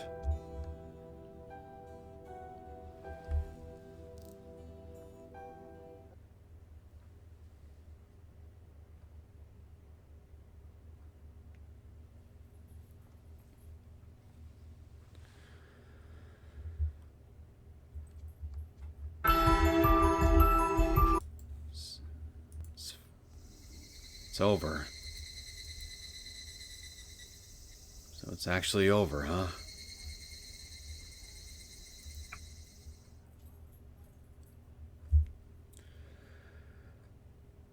Well, that was very satisfying. Bittersweet in a lot of ways still, but ultimately satisfying. Finally got to see big bad boy Chiba finally get his comeuppance. Tomei managed to catch her parents' killer.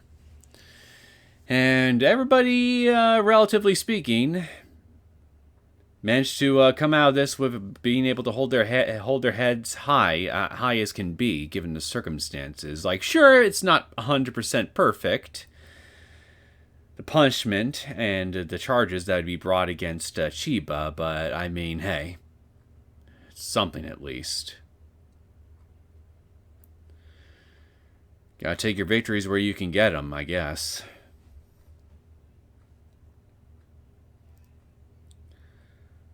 So,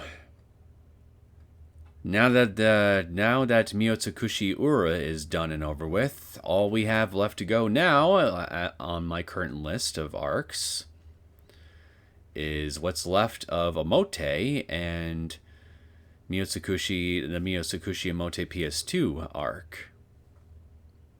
Again, unless there's been any additional console arcs added after the version that I currently have installed, in which case, well, we'll cover those too. But yeah, looks like we can now finally go back to Omote, which I've been really looking forward to. Not that I haven't been enjoying Ura, and didn't end up enjoying it at the end. I certainly did. I'm just now curious to see how Ura's events are now going to tie in to what's left of Omote's events going forward.